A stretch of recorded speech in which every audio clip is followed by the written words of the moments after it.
friends, and welcome to the Activity Continues podcast. We are your hosts. I'm Amy.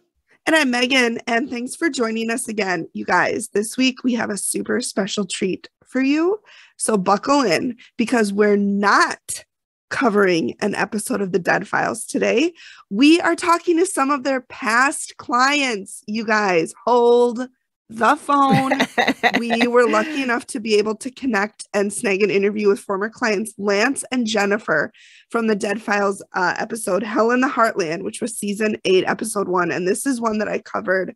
It was pretty recent that I covered it. I think it was our episode number 32. So yeah, I think it was 3 ago. Yeah, 3 ago.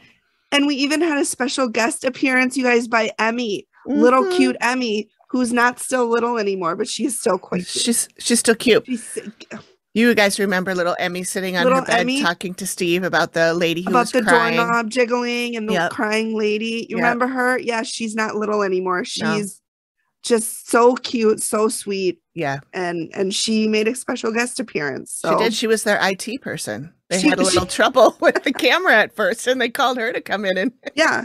Oh, that was a funny exchange. Yeah. But yeah, so. Lance and Jennifer couldn't have been more lovely. They were super chatty, and I was afraid there were going to be like awkward silences. And well, not to fear, because we chatted for almost 3 hours. And it was like it wasn't like a question answer. It was a conversation. Yeah, they just had all these stories they wanted to tell. Some of them were things that were covered on the show, but some were stuff you guys have never heard. Oh my gosh. If you haven't checked out their blog, check it out. Yeah. I think Amy will probably link it in the show notes. Yep. It is bananas, you guys. All the stuff that they went through. They got conned by some terrible people. Yep. Like, you need to read this blog. If you guys really real, it's emotional. I mean, they're not doing this for publicity. No, not at all. They're doing it to help people. Yes, they want people who have been in this sort of situation to come forward and not feel scared and not feel like they're going to be ridiculed, judged. Yeah, and so their hearts are totally in the right place, and they just want to help people. Yeah, like I told them at the end of the interview, I'm like, I really want to be your friends. Like, I could literally see us like going to, like a brewery or something for a pint. For sure. For sure. Yeah. They were very, very sweet. Yeah. And we talked about having them back on. And we also talked about, well, you'll hear this in the show, but we also talked about maybe bringing on London, who is their oldest daughter, who is off on her own now. She's got a family of her own and everything. She's all grown up. And she was not on the show because she was in college at the time. Yeah. That was cool, where she talks about how London is now Wiccan. Yeah. Because she said everybody I'm sorry, I'm totally taking it over from you. It's okay. How everybody in the family has abilities. And so London is learning to control hers through Wicca. Mm-hmm. Wicca. Is that how I say it? I don't know. I hope I'm saying it right. Well, I think it's Wicca. Wiccan is like, it's like the religion. Wiccan. Yeah.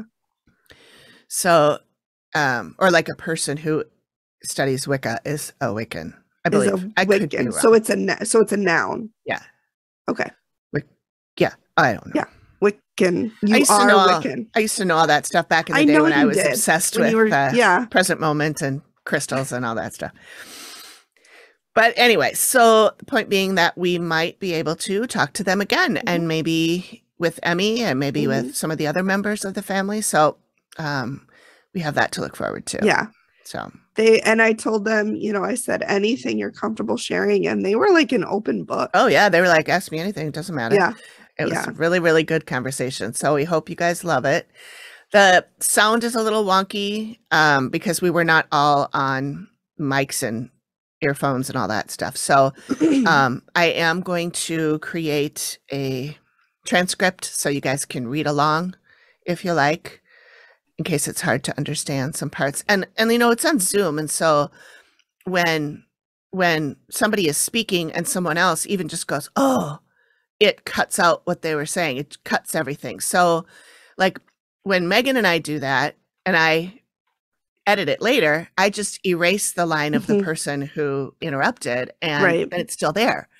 But I don't have that on when we do a Zoom and all I have is a Zoom file, so I couldn't doctor it up, fix So it. bear with us because So- she is a wizard, but she's not all powerful. Not all powerful. I can fix some things, but not Zoom I mean, she's no things. Emmy, to No. be fair. Right. She's no Emmy. No, I'm not. Maybe I should see if Emmy wants to take a crack at it. Yeah. So they were just we literally can't say enough good things about them. They Yep. were so sweet, So so much fun to talk to. Like I said, it didn't even feel like it was almost 3 hours. Yeah. And it went like that. Yeah, it really did. But it was good. Yeah, it was so much fun. So on to a couple other little podcasty things. We do have a couple new YouTube subscribers. One of them happens to be Jennifer. Yay! And the other one is Real Haunted Savannah. Oh, you know what? So Georgia and like those southeastern, they have some serious ghosts. Yeah, they do. Yeah, they do. Holy shit. I would love to visit. I feel like Atlanta and Savannah and Georgia is like one of the most haunted states. Yeah. There's a lot of shit that goes down there. Yeah. I would love to go to Savannah. That's honestly, I'm just pulling that fact out of my ass. I have no backing. Well, but there's a lot of stories, whether they're true stories or, fictional stories that take place down there. And so I think there is. I mean, it's a very old and it's got part a of the lot country. Of history, good and bad, mostly bad. Yeah, mostly bad. Well, that bad juju, for real. It's not bad. It's not good. I mean, we've got bad shit here in the Midwest too. We're just bad all over. We suck because I'm bad all over instead of glad all over. Oh, you had to have a song, obviously. When we were on our little 1 week break. And we didn't record anything. And I was missed my songs. Well, what I started doing is going through all of the episodes and finding all of the ones where you sang a song. And I was making a compilation of them all. But it was taking for fucking ever. And I'm like, I might as well have researched an episode and recorded a fucking podcast instead of just trying to put this shit together. So I'm about halfway done. Here's what we'll do. I'll just send you in the WhatsApp chat a bunch of song clips. I'll just make shit up. Okay. It's not like I don't do it. Yeah. Like I don't do this, especially for the podcast. This is what I do every single day. Right. Today I was driving to work on the phone with my friend Jessie, and I started making up a song about how this car wouldn't let me into the lane. So like, this is who I am. It's all good. Yeah. So. I got through season 1, but I don't think I listened to every bit of every episode, so I probably missed some stuff. But anyway, I'll finish it up. That'll be something we give you guys at the end of this season, maybe, or while we're on hiatus, which, by the way, I know I'm skipping ahead a little bit. The next episode is going to be a recap that I'm doing. The one after that is a recap. That will be Megan's turn. Yep. And then will be our Halloween special. Yep. And then I believe we have one more after that. And then a little bit of a break. And then we'll do a break around the holidays. And then we'll be back at it in January for our 1 year anniversary. Yep. Crazy. What? I know. I can't believe it.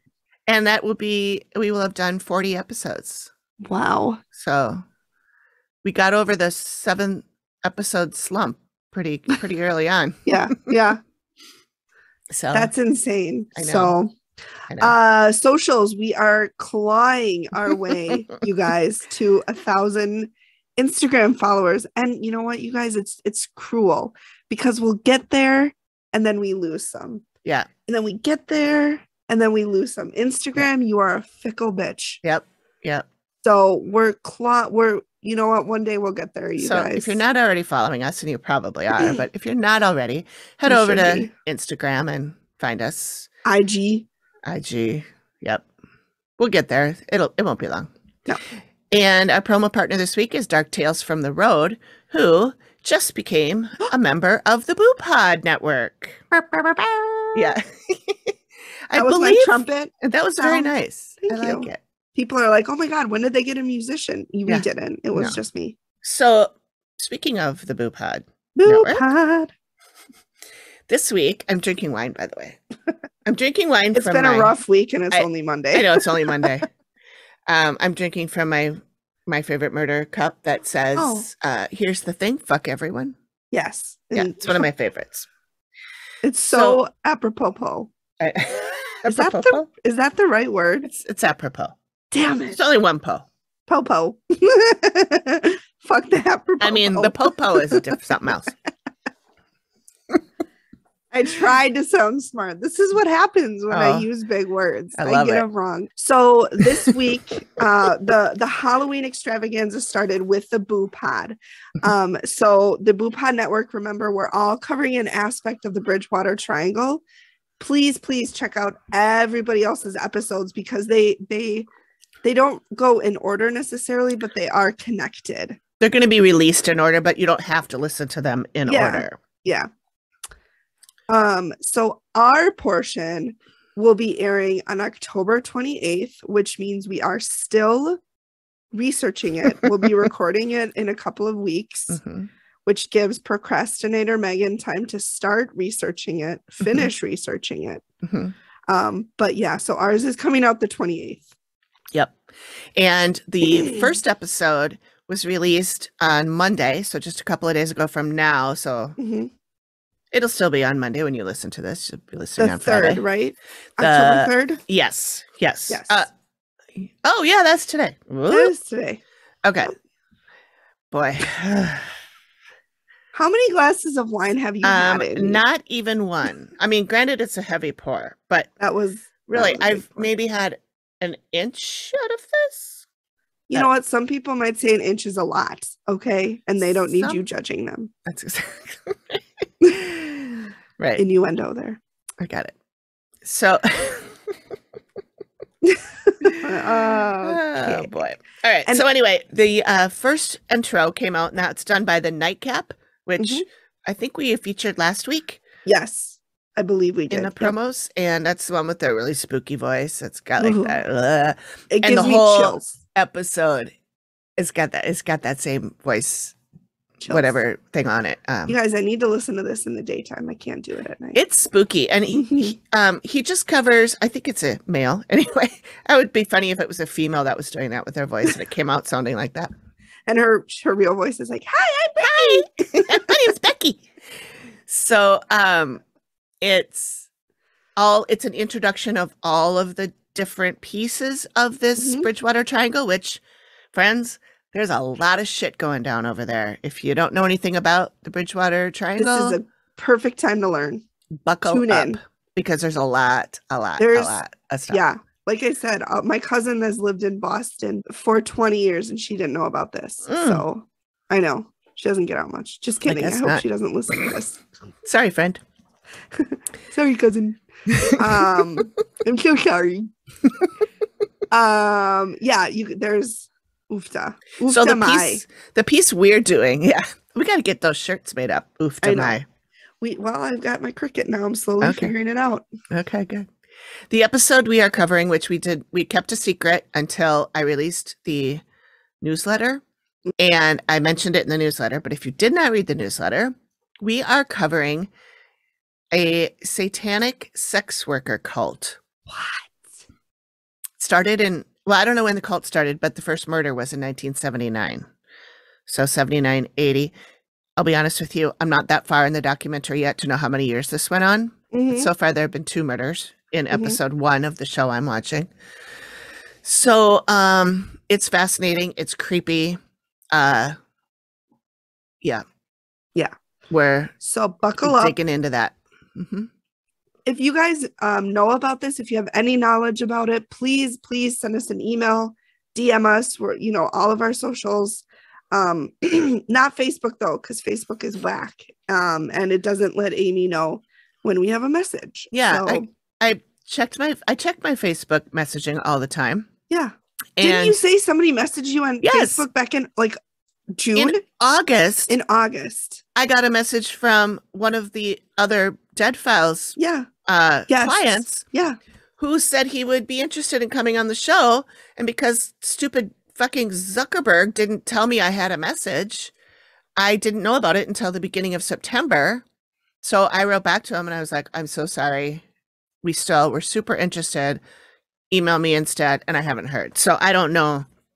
He Maybe probably wrote me off. Zuckerberg is holding his message hostage. He hasn't seen it doesn't yet. know that you have sent him. It's about another month later, so he should be getting it any day. Any day now. So Any day maybe now. by 2024 we can have him on the show. Yeah, it was a good one too. That one that he did. Yeah. I don't want to say who it is in case he doesn't ever come on, but Right. But it was a really good one. So there's a couple content warnings with this one.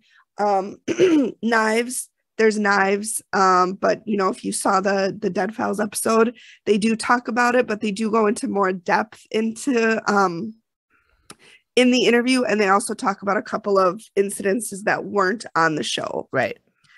And then there's also talk of child sexual abuse, not gone into detail, but just mentioned, just touched upon, and then again, suicide. Okay, so enjoy. We hope you guys love it. Yeah. Hey listeners, my name is Kayla and I am the creator and host of a new podcast called Dark Tales from the Road. We cover true crime, spooky, creepy, and ghostly stories, and I want to take you state by state and country by country to bring you stories you may not have even heard of before, and also learn some history on the city and the state where it takes place. So join me on the road as we discover dark tales. New episodes are posted every Wednesday. I have an Instagram, Facebook, and a Patreon, all at Dark Tales from the Road. Thank you so much, and I hope everyone has a great day. I'm super excited. Okay, I am super excited too. Here comes Lance. Okay, I'm not going to fangirl. No, try not to fangirl. I know. Just be cool. Be cool. Stay cool. Good luck with that. Yeah. I'm so cool to start. Emmy! We need your help. Come help the old people. You don't have to turn the camera on. Oh my god. Yeah, oh my gosh. I'm gonna bet it's probably one little button that says. I'm sure it is. Just teach us, okay? Okay. We're not stupid, we're just all for sure. I'm sure. There's usually an icon at the bottom that would. Yeah. That has like a video. Yeah. Oh, there it is. There's Oh, oh. thanks. Wonderful.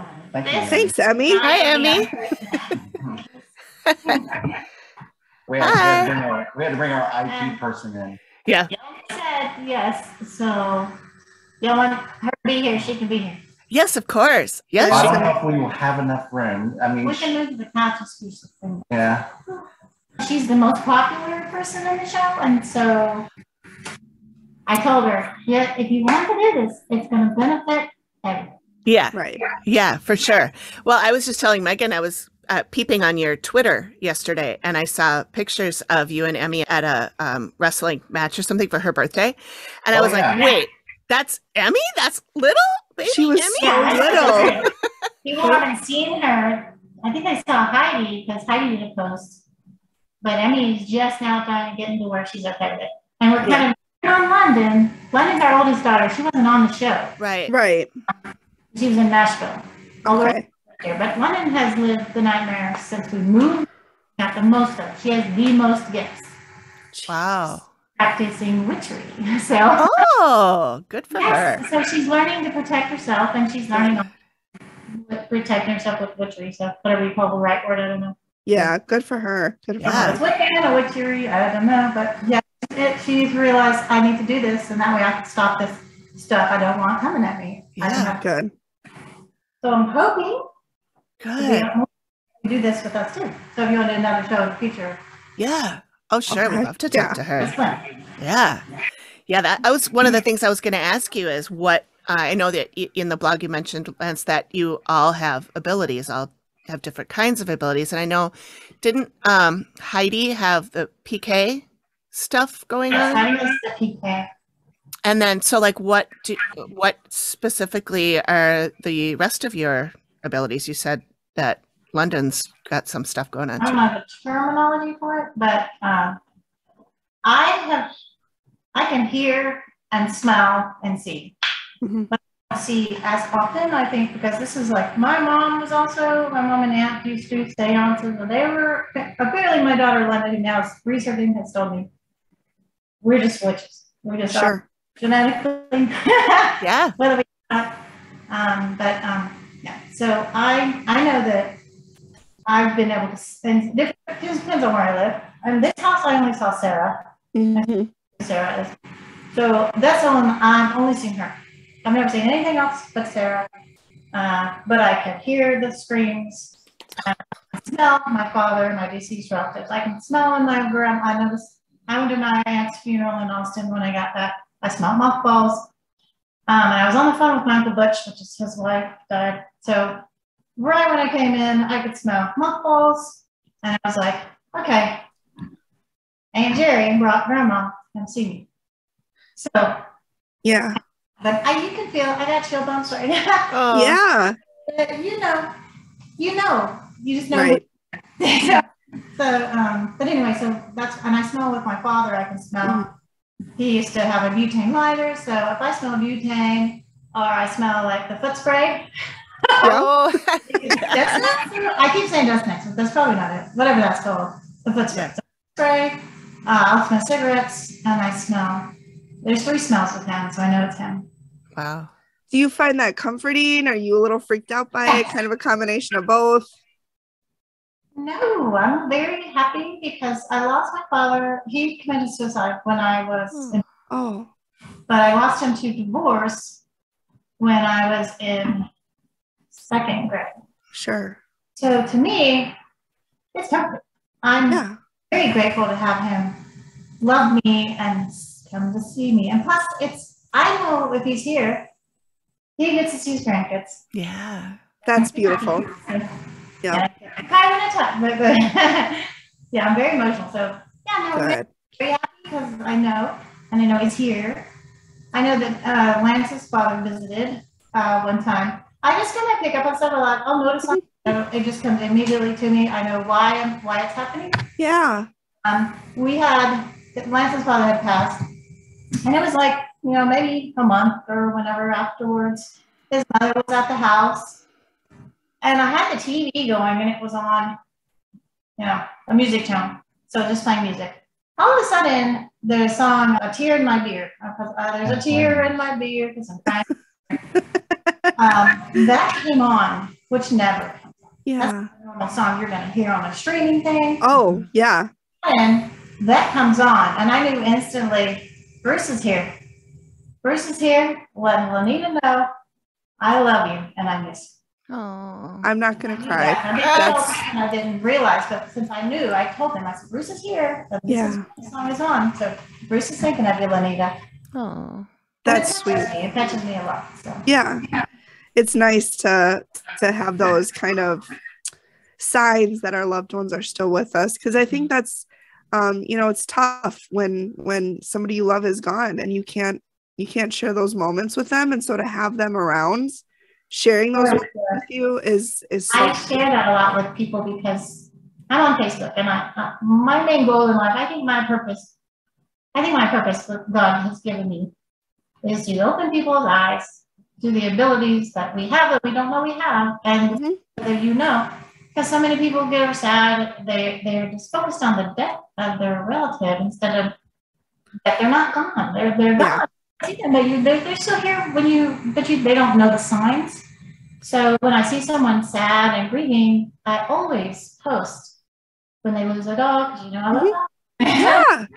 And I'm sorry, but losing a pet's a family member too. They're family members too.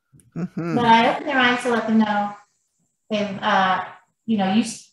there's someone visiting. If you think of them, they're there. If you smell them, they're there. If you no one uses change today, and I can walk all over my house and find pennies in my daughter's room. I find the garage. I find I see the spoon thing. We had the spoon thing. Okay, one time we were going to vote, and the spoon was in the truck. Which how would it get there? We don't take that anywhere. It was in this truck. I started to drive. I looked down, and there's the spoon. But it turned out we didn't know who the spoon was. Turned out I was told it was Jackie Chalfant, my friend. This guy, she was trying to warn us about this guy. So Anyway, I guess you wanted to come vote with us. I don't know. Yeah. She's like, I'm gonna make sure you choose the person I think you should choose. Oh yeah, but I do share that with people that are grieving because they can just transfer to sadness to happiness and joy. Yeah. So, you know, if you know these things, then you can be happy when you see a bird. When you see, I knew Sarah was visiting anytime I had puppies. I would go to the box because I had like the under the bed box loaded with puppies, like the litter would be in the box. Yep. I would go to bed, come back next day, tiny little bird feathers, all in the box. And I always, it was Sarah. Yeah. Sarah loved the puppies. I think that's why she wanted to be here. Because this was her dad. We accepted her. He taught us, and accept her. She doesn't have a family, so we are her family. And we have invited her. If we ever move, we told her, you can come with us. Okay. Yeah. She doesn't have anyone. Right. We accepted her, and so she called him Dad. Oh, nice. And that's one person I did see. I was looking for my other daughter, Emmy, and I opened up the front door and I looked out at Lance, and I see the kids standing there with him while he's raking leaves. And then I turned and I thought, that's not Emmy, and I opened it back up and she was gone. But I realized what I had seen. I saw her clothing, and then later asked Emmy, what do you see by the tree? When I saw Maya was sitting by this tree like she was with someone. And I go, see anything by Maya? And she goes, yeah, there's a little girl. She has short dark hair and a blue shirt and some khaki pants. And I'm like, yeah, okay. I thought she was there. And so, because then you could see. So then he has that vision. She doesn't have her shut off now. Comfortable. When she was young, no fear. It was just a person to her, and she had so she would tell me, Mom, there's a little, we'd be getting ready for school. And Mom, there's a little girl here crying. She was very concerned about the little girl crying. And so we try to get her on the bus. So we try to get her hurried. I'm like, it's okay. I'll take care of her. And so then the next day we're trying to getting ready for school. And she was really concerned. She has a lot of compassion. But she was never ever afraid. She was just kind of, hey, look at this, Dad. The chairs are all stacked up back to back. Hey, Dad, look at this. Like when this started, when she was 2 or 3. Oh, wow. Yeah. Dad, look, all the cabinets are open. I saw the blog photo. But she did see people, and then she saw stuff that happened. But and we could every person in the house, even if you're not gifted, you could hear that scream again. Oh, I mean, I heard it on the video when Emmy was doing her little cooking demonstration.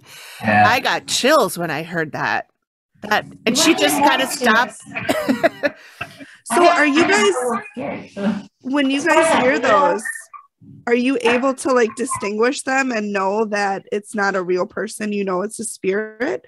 Or do you have to kind of stop for a minute and say, well, and if we have a doubt, we go, what was that? Emmy now has little things on her phone that she'll play for fun. Like that scream again, and I go, what was that? Your ears instantly perk up when you hear something from the past. And we're like, what was that? And Emmy, yeah. Just kind of, it's good, no worries. Yeah, but I do want to say, if that scared you, if you really, really want to be scared, buy that same thing. Because each recording, it depends on what you play it on, what you can hear. Take it to your car, lay it on your speakers if you have good speakers in your car, and turn it up. Because this is what I hear in the car. Okay. Screaming, I hear a group of people chanting, kill, kill, kill. Oh my God, I just got a chill. Yeah, same. So, wow. It's scary. So I don't really play that anymore. And I don't want to hear it. So I leave that alone. Yeah. But you can still try it. So you can hear it in your car. Oh, for sure. I will. I would love to do that. Scary. Yeah, it's scary now and I'm not even listening to it. There's some scary stuff that's happened. So yeah. So Lance, what are your abilities then? I can hear people. I can see people. I've seen several people. For the longest time, if I was hearing it. When we first moved here, I was just dismissing everything. Sure. The reason for all of this stuff.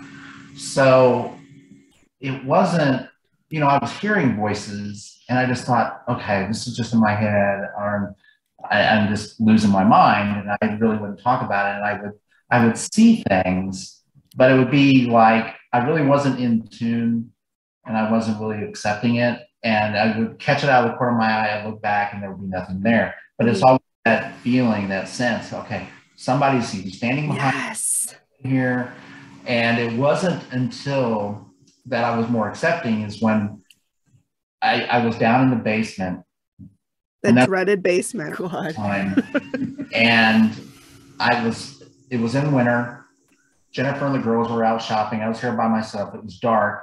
I was in the basement, and the printer behind me in the credenza just started spitting out paper. And I thought, okay, something just caught on the printer cube. Right.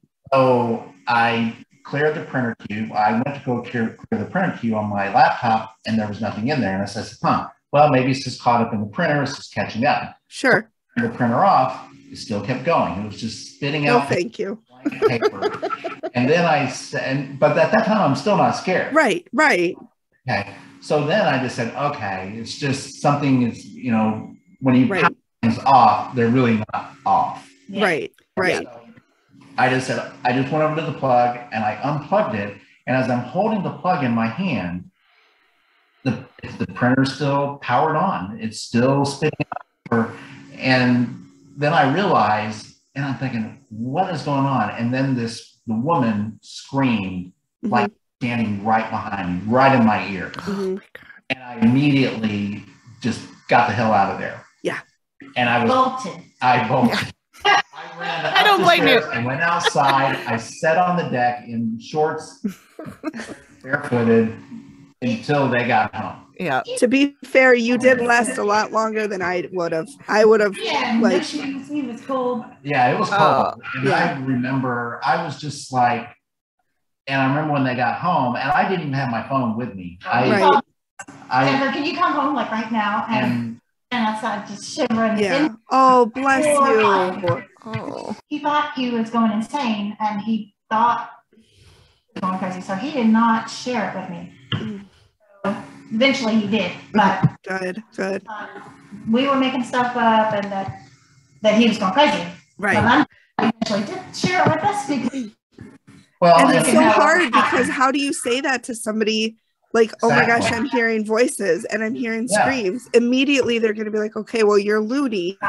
And, so how nice to be able to share that with each other and be validated. And, you're not crazy. You're so validated for hearing these things. After that, I was much more open, and then things just started flooding in. To the point it was just exhausting. And I would hear this crazy woman, that Amy that we talk about in the show, constantly, Edie, constantly in my head. Constantly. The screaming lady is Edie, you said? Yeah. No, I don't think so. Oh. There's several voices, because when we heard the scream, we went downstairs to record that because we were doing, well, let's check it out. I'm always compassionate. And it's like, let's see if we can help them. Yeah. We got our video down there, got the EVP or whatever it's called. EVP, yep. And we were asking questions. We got a question. The question is this like a PG show or what? Is this? Oh, R. It's R. You can do whatever you want. The answer to the question is, who are you? And the answer was, in this creepy, gritty, old voice, it's your fucking grandma. Ooh, no, thank you. Oh my God. That is what we got on the EVP. Wow. But that's what we got. So that was one voice, and that was in the basement where we heard this. There was different screams. That was one. The scream you got on the tape. My gut feeling is, obviously, with the kill comment that I hear, is this is a person who was victimized by some group. Yeah. That's a different person. And we did Amy there. Well, we heard there was a suicide, but I feel like she was talking about Edie. Now, Edie's the one that fell in love with Lance. She was the one talking in his head. Person talking. Okay. Edie. She was in love with Lance, and she was the one trying to kill all of us. Right. Lance loved us, and she wanted a husband like I had. Right. Have that, and so she killed herself. But I do think that maybe Edie was the one in the picture with Heidi. Eating her or sucking her live lever. Yeah. Yep. Drawing. That was so creepy. Yeah. And I can tell you, I haven't got the input on this because Lennon didn't want to be involved. She was going to be a doctor. So she was like, nope. Sure. Professional. But she had that bedroom first. And as far as going back to the people don't believe you what you say and who you tell matters. Okay. So she was having dreams. She was having all the symptoms of being a bipolar person, which you see yourself killing yourself. You see yourself dying in your dreams. That was not bipolar. That was gifts that were bad gifts, but gifts nonetheless. Yeah. So Edie would every night go into her head, and she was having these dreams. She was 12 when this happened. And she told me that she would tell me, I believe my kids, no matter what they say. I believe I have that relationship. I'm going to believe you if you tell me. And I also know the fear. You know fear when you child is yours and they're horrified. You know it's not BS. It's yeah. She was dreaming, and this woman every night would take her on this little dream, and she's following this person. She's following this person. She's following this person. She can't catch up to the person. By the time she follows the person who now is trying to hurt herself, and she sees this person that's trying to kill themselves, and then by the time she gets all the way up to the person turns around, and Lennon sees herself. Oh my God. That's what was happening to Lennon. One time, I do know she woke up. She woke up and her arm was hurting, and she was dreaming that she had a big kitchen knife and was cutting her arm off, or cutting her wrist. Oh my gosh. My arm hurts, and I was dreaming about cutting my arm. They know it was me.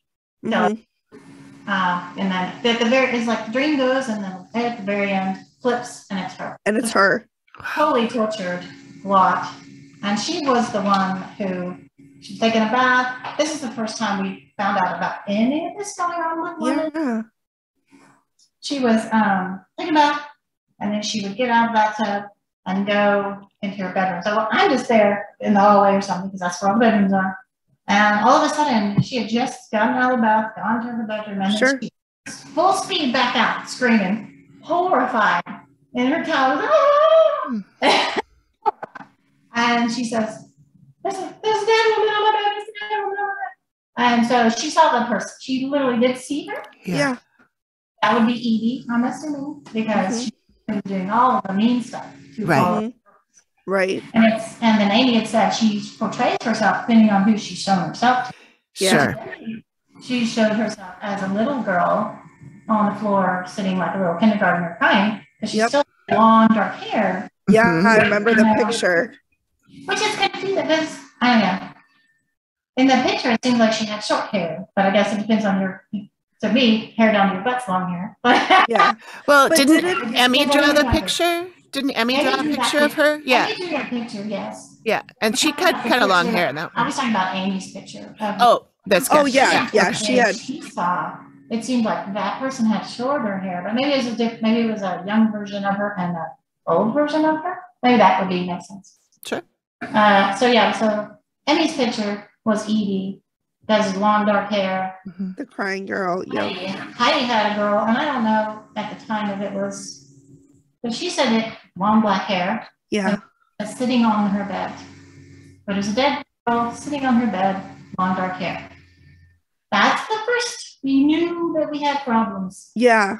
That's a pretty good indication. He didn't have his problem yet. So I know Lenny was very concerned with her self, so she was researching. Yeah. I think I need to see his psychiatrist. I think I'm going crazy. So she herself. Bless her.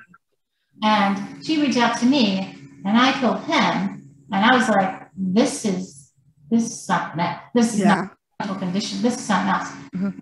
But like I said, you've got to wear who you tell. So I did take her to a therapist because he thought maybe she was making this up because she was reading it and then thinking, Sure. oh, me, which you can do that. But I took her to see a psychiatrist, and the psychiatrist just stamped you're bipolar. Yeah. That's it. Here's some medication. You're bipolar. No, she's not bipolar. Mhm. No. So that's She's just gifted. being careful who you tell what. Yes, exactly. Assumptions. I mean, there's people who've seen our thing that we're friends with, our kids are friends.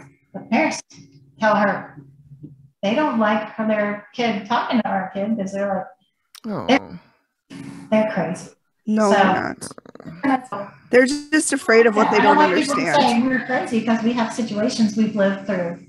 Mhm. And And that's such a bad word. It just has so much bad negative connotation, you know? And when you do that, that means because all it does is just pull people back. They're Yeah. not going to talk about it. They're going to say No. happen to us. Yeah. And Yes. help Just because they continues don't and want goes on. people to know. Mhm. So like, oh, I must be crazy. It'll affect their work. It'll affect people. You know, people have this day and age. You've got to be careful who you tell what because But thankfully, the paranormal world is open and more people are understanding. This is real. Mhm. It is real. Mhm. Just because you don't believe in it, it's not real. bingo. Yeah, just because it doesn't happen to you. And that's why I love Steve, because even though he can't see it, can't feel it, doesn't, necessarily, he still is open to the idea of it. He sees the victims and he knows that the victims are real. The more you tell people what sign, how do I know what I'm looking at? Right. It's so crazy you say that, because we just went to a medium a couple weeks ago and she was telling Amy about signs. And even Amy, who's so open to this, was like, because Amy's dad passed a couple of years ago and she would get signs, that she thinks it was her dad, but she would talk herself out of it. Mhm. Like, oh, I'm just imagining it, or it's not him, or I just want him to be here. That Amy. Yeah, sorry. Yeah. No, it's good. So What's your name? Sorry. This is Okay, Megan. sorry. Oh, I'm pointing like that's yeah. Sorry.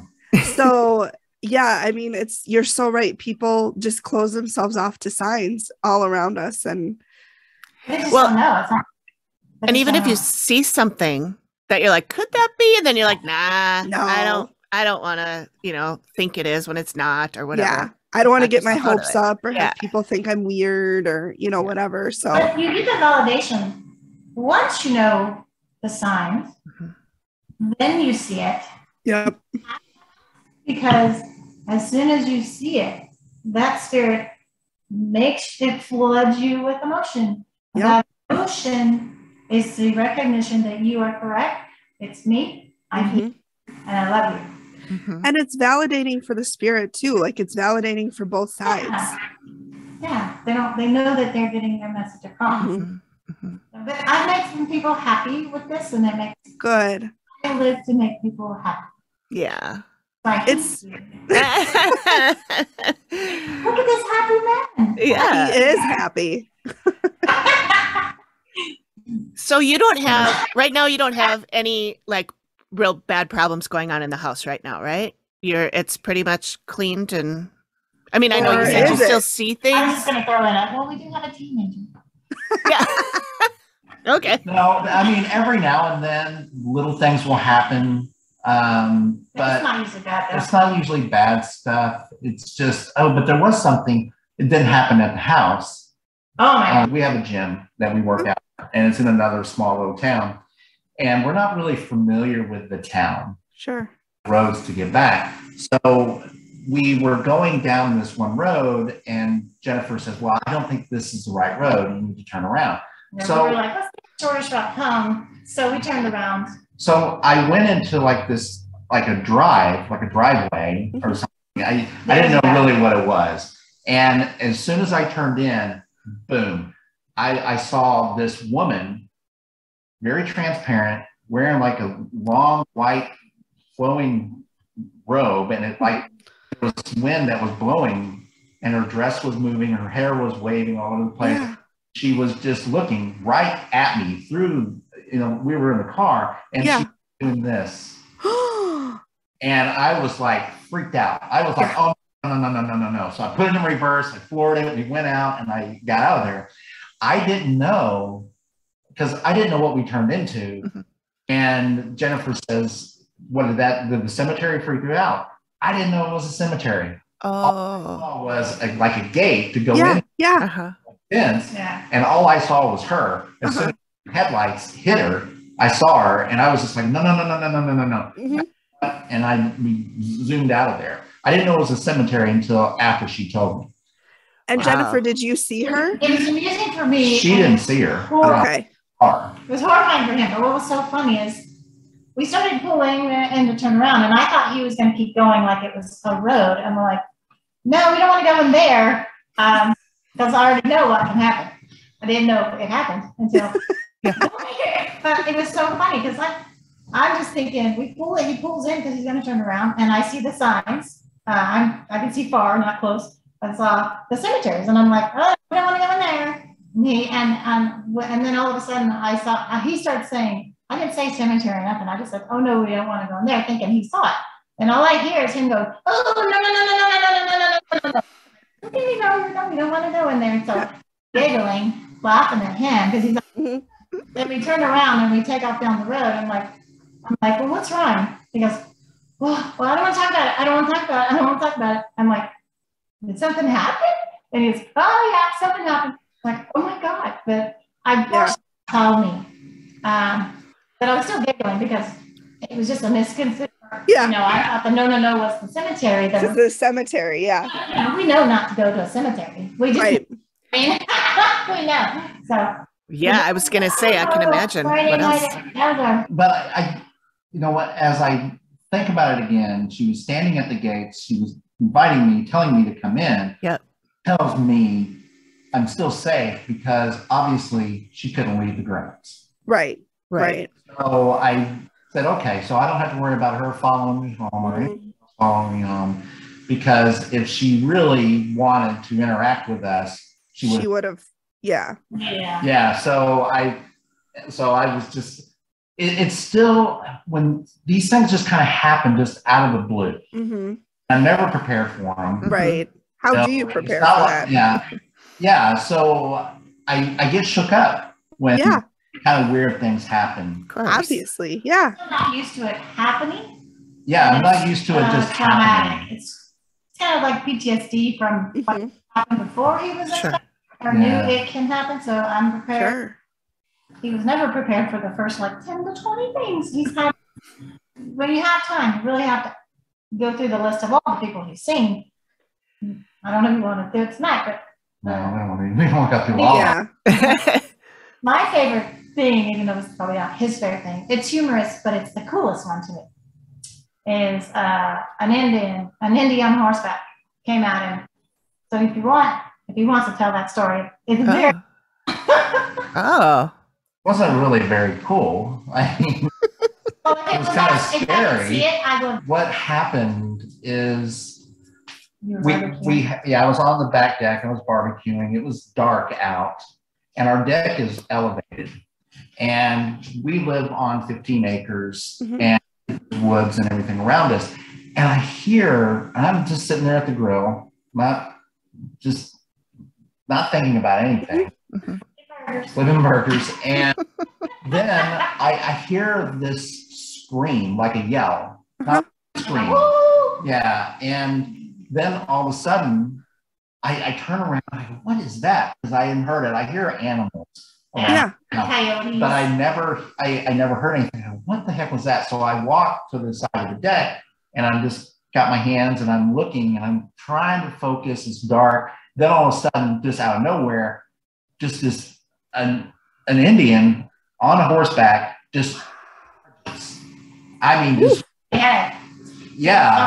don't know what he had, but it just I couldn't focus on it. Yeah. And I'm stumbling back, I fall down, and I close my eyes thinking I'm about to get run over. Yeah. And then it just disappeared. Yeah. Wow. And that's several things like that have happened. Yeah. And the area of Missouri where we live is right on the Kansas-Missouri border. Okay. And Missouri side. And if you're familiar with history, this was a very violent part. This is really, some historians say this is actually where the Civil War started. Wow. War between Kansas and Missouri, because Missouri, two different sides of one state. Yeah, Not they come from. Missouri was a slave state. Kansas was, a free state. A free state, yep. And so there was a lot of conflict back and forth. And so there was always a Union presence here that wasn't welcome in Missouri, this part of Missouri. But there were times that, there was one time, and it was so heartbreaking to me. I'm standing outside on our back porch, it's dark, and all of a sudden I see a Civil War soldier just walking, dragging his gun, and and I didn't even say anything. I was just kind of in shock, and he looked right at me, and the sadness and and everything in his face. It was a young man. Yeah, and it was just the grief, the anguish, the sadness. And he was dragging his gun behind our garage, and I went around the drive to see if I could see him again. I couldn't see him. It was that happened. He was just, and he'd gone into the garage, and he was on his way out of the garage, and he just kind of stopped because it still scared him, even though he had the empathy. Sure. Well, yeah. It was heartbreaking. It was just so, because, and I think I talked about that during the reveal. Yeah.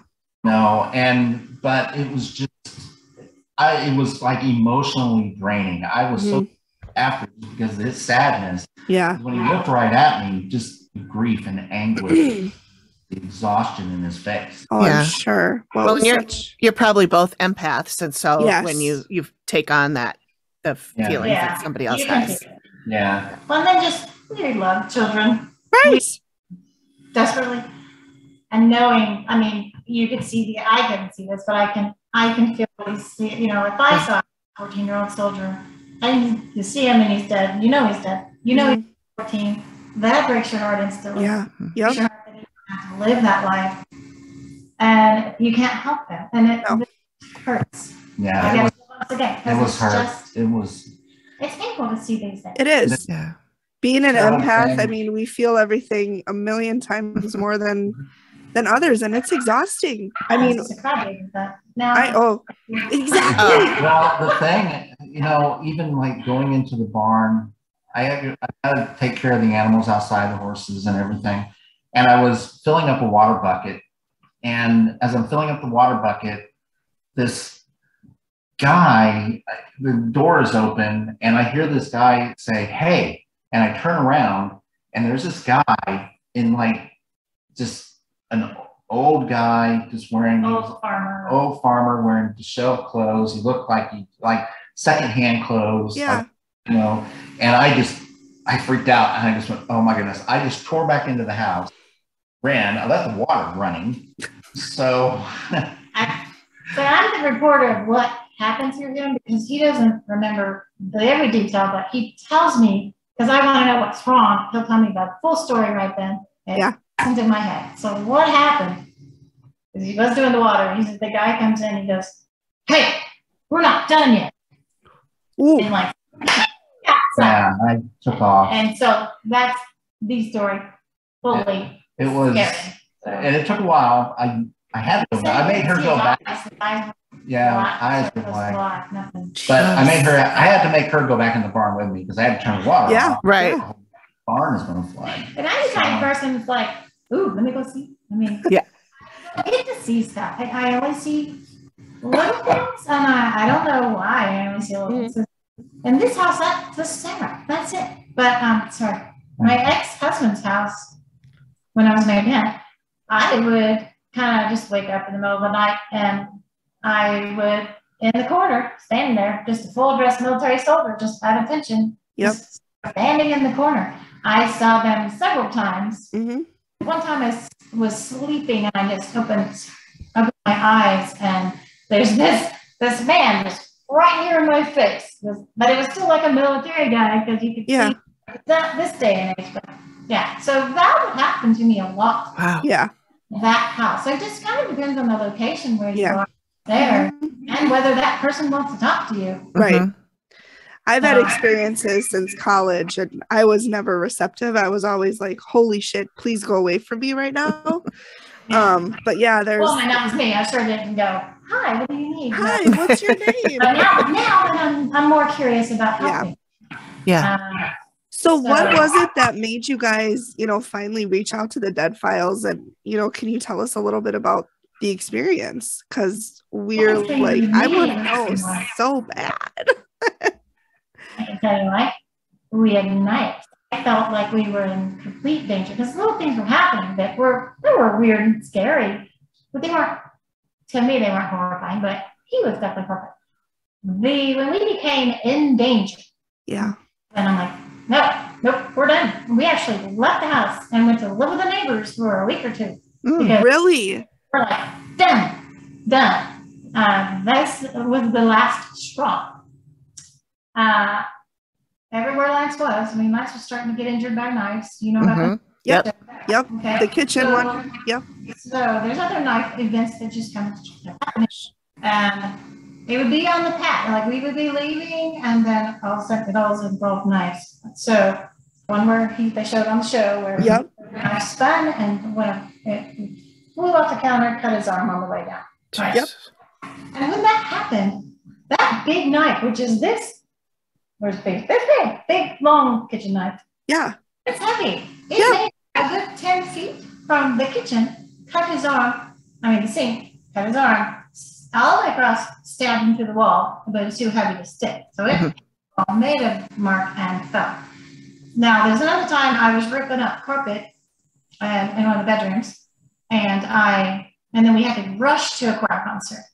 Well, I had a knife that I was using, and it just disappeared. I'm like, what the hell is my knife? There's no fake knife, nothing. Well, we are on our way out the door to go to the choir concert, and we're walking out, and I stopped, and I looked up, and the knife is stabbed into the ceiling directly above our exit. Oh my Shut up. There's that. That's where the knife went. There. Oh my gosh. There's another. Oh, great. And this is a whole big story that in the blog, if you read our blog, and it's called, it was my written one, and it's a big story, and it's like May 15th, or it was like May 15th, that was the day all hell broke loose. Yep. Hell broke loose. This is the day that this happened, so during this day, I don't know if y'all read it, but during the day, he was jumped by several ghosts, like a ghost, and this started, and he caught the bus. Yeah. Before she caught the bus? Before she caught the bus, it was literally, we got, we're getting the children ready for school. The only kids, the other kids were teenagers and gone. No, they were here, but Chloe drove, so she was done her own thing and gone. And the elementary go to school later. So it was just me, Heidi, Lance in the house. And so this is when the day of hell opened up. And it started with just getting the kids ready. And I'm in the back taking care of the dogs. Then all of a sudden I hear Lance crying loudly. And I'm just like, what's going on? So I run in there to talk to him. But hang on, let me just go through the knife thing. I'll go with the knife thing. During this day, all of this stuff had happened with possession of him. People. I think one of the soldiers was the first one. Ooh, okay. So I'll go through that. But the reason we went, I had called mother-in-law over, and I went to her in the bedroom, and I'm like, okay, this is what's happening. So I'm done talking to her. I open up the door. We walk back into the kitchen, and at that moment, I see another knife that's stabbed right into the wall. Now, guess what's on the other side of the wall? Our bedroom.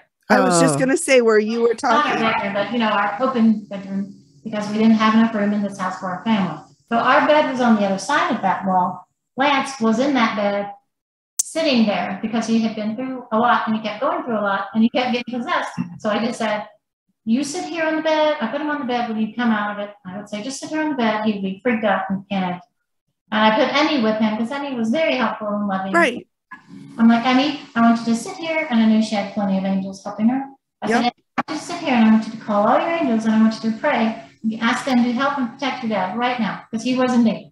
He was in, the people were, I was scared something was going to happen to him. Yeah. But anyway, so the knife was stabbed into the wall on the opposite side of where he was. And then in big red letters were written, die. It was like written, here's the knife, and then all around the knife within a 3-foot area surrounding the knife. Die, die, die, die. Written real angrily. Yeah. Jeez. Red ink. Red ink. Real big die, like word this big. Die. Wow. Die. Wow. All surrounding the knife, and it was aimed at him, and he was on the other side of the wall. Yeah, yeah, yeah. Oh my God, that's That was the terrifying. last straw. And we moved out that day. So I think, and when we felt like we couldn't control anything, that's contacted the show. You know, you have to submit, you have to fill out a form online, you have to submit that. And when we submitted that, we got a call in like 2 days, maybe from a producer. And the show has an unbelievably vetting process. So they do their homework, they do their diligence. They're not just going to say, okay, cool, well, we'll be out there. Right. Yeah. So they're people helpers. it was a long process. It was almost a year. Wow. Yeah, you know what? We're interested in your show. We just got to put you through all this process. And it was nearly a year-long process. Wow. Yeah. Yeah. We're going through this process of whether or not we're going to be on the show.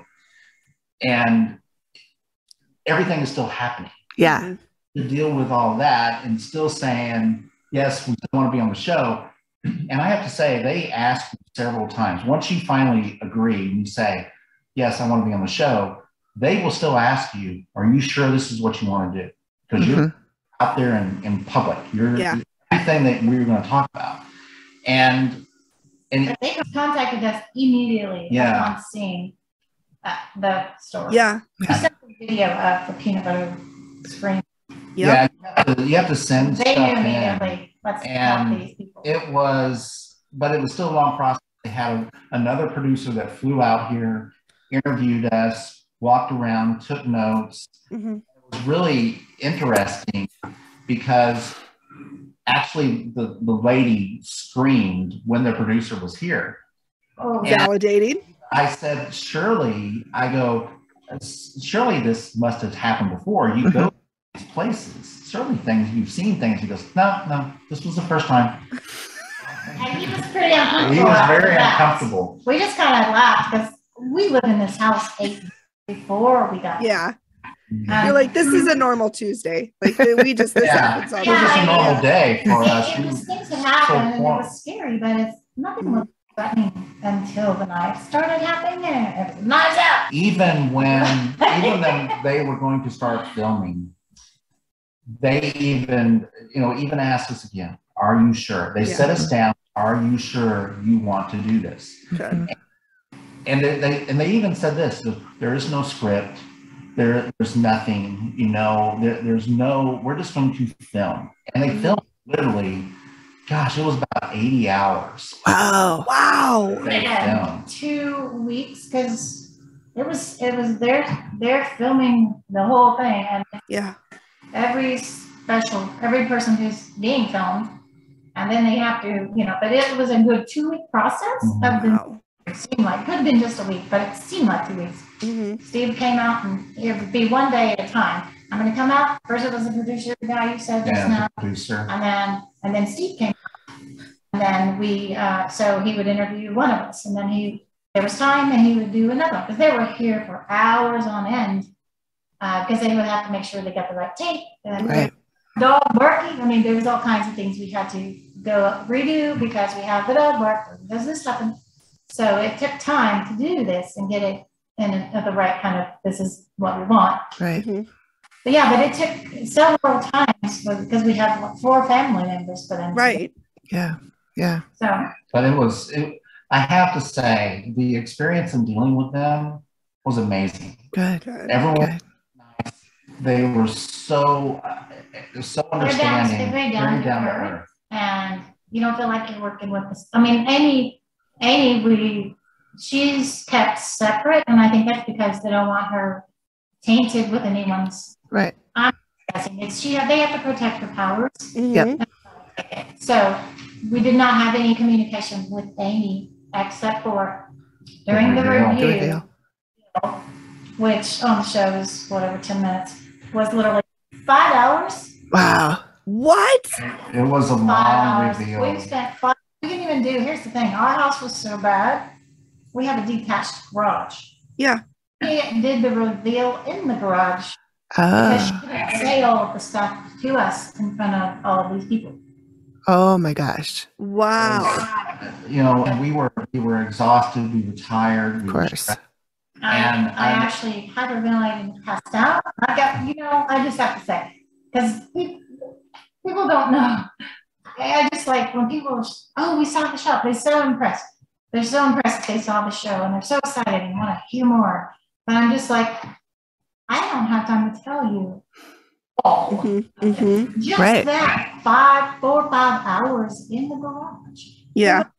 100% more shit that was told to us. Because Amy comes and she, she does her part that they need on film. Okay, Yeah. that they need on film.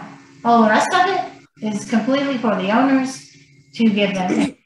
They like she was during our thing for that. She was talking to us. It's just pretty much she's talking to us, giving us help, and then the people decide that are producing. How far do we want to put on the show? Because it's 4 hours. You can't put a 4-hour reveal on there. So we went through, like we were sitting there, and you always see she's across the table. So the time she's looking at us, Lance is on one side, I'm on the other, and she's looking at us, and the whole time she's looking at you, like, I'll look at you, okay? Yeah. Yeah. So she's like looking at you, but she's looking above your head, behind you, and she's freaking gorgeous. She's freaking gorgeous. So the whole time I'm thinking, oh God, my brain's like, oh my God, she's so beautiful. Oh my God. The whole time I'm just going through my head. So I'm trying to focus, but I'm like, she's so beautiful. But what I really appreciated is you don't know who's with you. Yeah. But she saw it. When you do this, all of your loved ones come forward, but she can tell she does say that such and such is with you. I think that's on some of the shows. I'm not. Mm-hmm. I remember her saying that Aunt Jackie was there. Yeah. And Jackie was there. Okay. So what she did is she looked above me and she said, she kept staring. I didn't know why she was staring. And she said, I don't know how it came up, but she just said, you have 7 people. I think she said 7 dead because that's how she's. But she looks at Lance and she goes, you don't have anybody. Which I was fine with that. Yeah. You're like, that's okay. I'm good. That means his father didn't have any unfinished business. Mm-hmm. His father said, everyone's good. Yep. I'm going to go. I got this and I'm off to heaven. And so I took it like that. I had an uncle, a grandmother, an aunt, another aunt, and Jackie, my best friend. Yeah. 7 people. And my father, because my father committed suicide when I was in 4th grade. I had 7 people up there, and I just kind of went through my list of dead people. I'm like, yeah, okay, everybody's here. That's nice. When we did the reveal, they set us down, they talked to us, and they said, okay, we're going to have you walk in. Don't talk to Amy. Don't say anything to her. You make eye contact with her, and we are just going to let her talk, and we're just going to film. And they only stopped it one time because when Steve was talking about one of the previous owners, Nimrod was his name. Nimrod. That's I remember Nimrod. Nimrod. And she just busted up laughing. So that's the only time they stopped the filming. I remember even Amy, when I was talking about that in the podcast, Amy went, Nimrod. I know his name. Oh yeah. And she died. That was the only time they stopped it. And they did stop it. She would get irritated with them. And she said, kind of break my concentration. Yeah. I'm talking about what I'm seeing. So pretty much leave me alone. Yeah. And let me talk to these people. And that's the purpose of us when they bring her into the ring. That's the purpose behind that. Is she's got all this coming at her, and she wants to. If she's like, if she's like me with ADHD, you don't want anyone to talk to you because you forget what you're going to say. Yep. And so that's the purpose of that. It wasn't like she's a star, don't look at her. Oh, Right. yeah. Don't look at her. Just don't look at her. So, She seems super down to earth. I mean, not like she'd be, you know, I'm Amy Allen, don't talk to me. Yeah, no. No, she's very, very nice. And she literally, all the information she gives you verbally, she also physically writes down all of her notes. Okay, She good. spends a good time. Ours was a good long note. So she gives us a big fat long note. It took her a long while because it was so much for Right. her to tell us. And she gives you referrals of who you can call if you know somebody for that area you're in. But she told us what every little step was in. You got to do this. Here's your list. Instead of just, you don't have to remember it because she will write it down for you. She wants to help you. And that's you don't forget. Yeah. But during the taping, because I want to say this, because this is important to me. Yeah. During the taping, when she was talking about, we have the picture from the show, and it only shows who was in the house. But it's missing. It was missing London. Mm-hmm. But anyway, during the show, she was going to tell us this. She was looking at the picture, and she was looking up at the people, and they were communicating to her. Mm-hmm. She just keeps looking, and she's kind of trying to figure out who are they talking about. But one of my children were being in the real world sexually assaulted, and so she was trying to give the information. They were insistent. Amy had to tell me this. But as a mother, I needed to know, and they knew I needed to know. So Amy's trying to pinpoint who it was. She couldn't. The kid wasn't there, so there was no nothing. They couldn't tell who it was in the picture. Plus, her relatives didn't know these children because I was here in Missouri and they were in Texas, so they never got to see my kid. Mm-hmm. And back then, I didn't have the Facebook photos where I could say, "Here, look at my kids." If I didn't send them a photo, they didn't know who my kid looked like, how she looked like. There was information from Amy to the ghost to me, but she didn't reveal that one of them was being hurt, which really set me off. And during this interview with us and her, I was told my child was being sexually assaulted. Oh, God. Repetitively, and I was horrified because that had happened. Obviously. This is personal, but my personal information is my family. No. No? No. Okay. It's a bad thing, but, shit happens to lots of people. Yeah. Sam, my father, even though I loved him and I forgave him, but he sexually assaulted all of my sisters. Oh. And so when I heard that, my first instinct was, is he dead or living? Yeah. That was my first instinct. Is he dead or living? She goes, living. I'm like, okay. But anyway, regardless, that situation no mom wants to hear. No. I have all these kids. I didn't know who it was. And I was like, Amy still didn't know who it was either. Right. I asked all of my kids, did this happen to you? What happened to you? Right? Is anybody, who's hurting? What's happening? Tell me who it is. Nobody knew. They were like, And so anyway, but when this information was given to me, I was just sitting there trying to keep it together. So the picture, I like to show this gorgeous picture of me crying when I was hideous. Oh, no. That's the favorite part of me that I want everybody to see on the That just shows that you're real and you're emotional and it's ugly. no, I stop don't like that at it. all. Now it comes on, everybody laughs. Everybody looks and they go, Oh, that's not. all my kids, everybody's laughing at ugly mom on TV. But that is what happened. But in that, Wow. that happened, and I started breaking down. No, that was actually not. No, I don't know. That happened. I don't know if it happened after they told me about Heidi, because when I say that's my baby, so that's for that time. This part was filmed. This part was cut off about me, about my father, or not my father, my child. Yeah, it was after they stopped filming. This was that part actually relates to when I found out this woman's trying to kill my child, because then when I said she's okay, she doesn't care if she dies. If she died, that would make her happy. Happy. That's where that cry came from. Yep.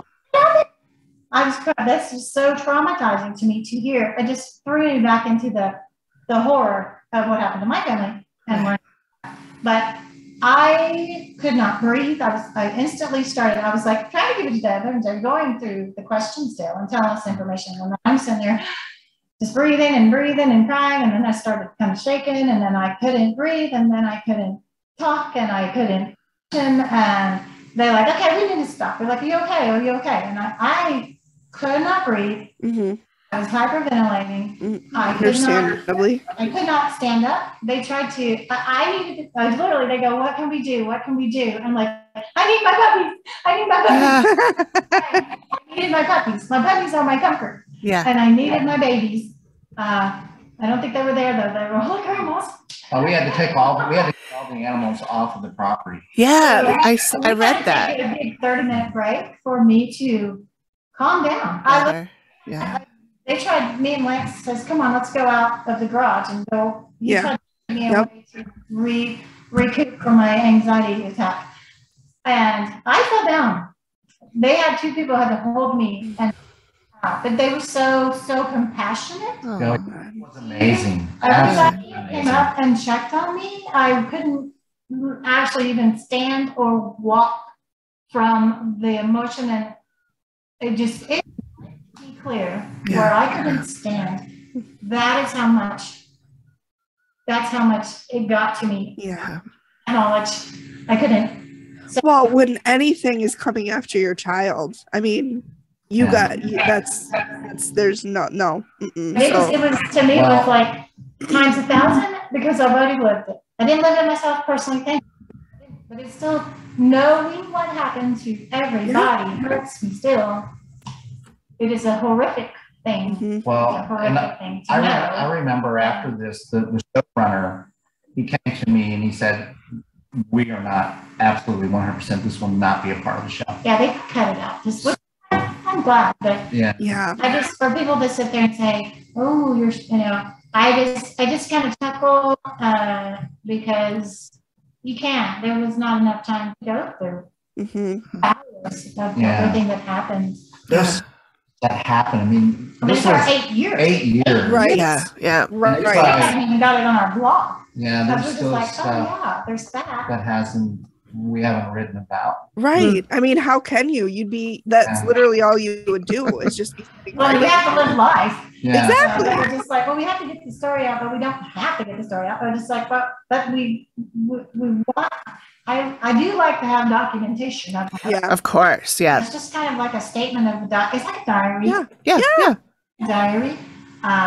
But yeah, so. And it's nice to get it out there because other people can read it. And if they're experiencing the same thing, That's the whole point, I'm not crazy because other people are feeling this stuff too. And exactly. like we've talked about, it all circles back to that validation and having that confirmation that, no, I'm not going insane. Like this is happening to people. Yeah. And the thing is even though our family was here, not every one of us have our own things that happen. Kind of like, I want you to know if I'm weird, if I'm hurtful, it gives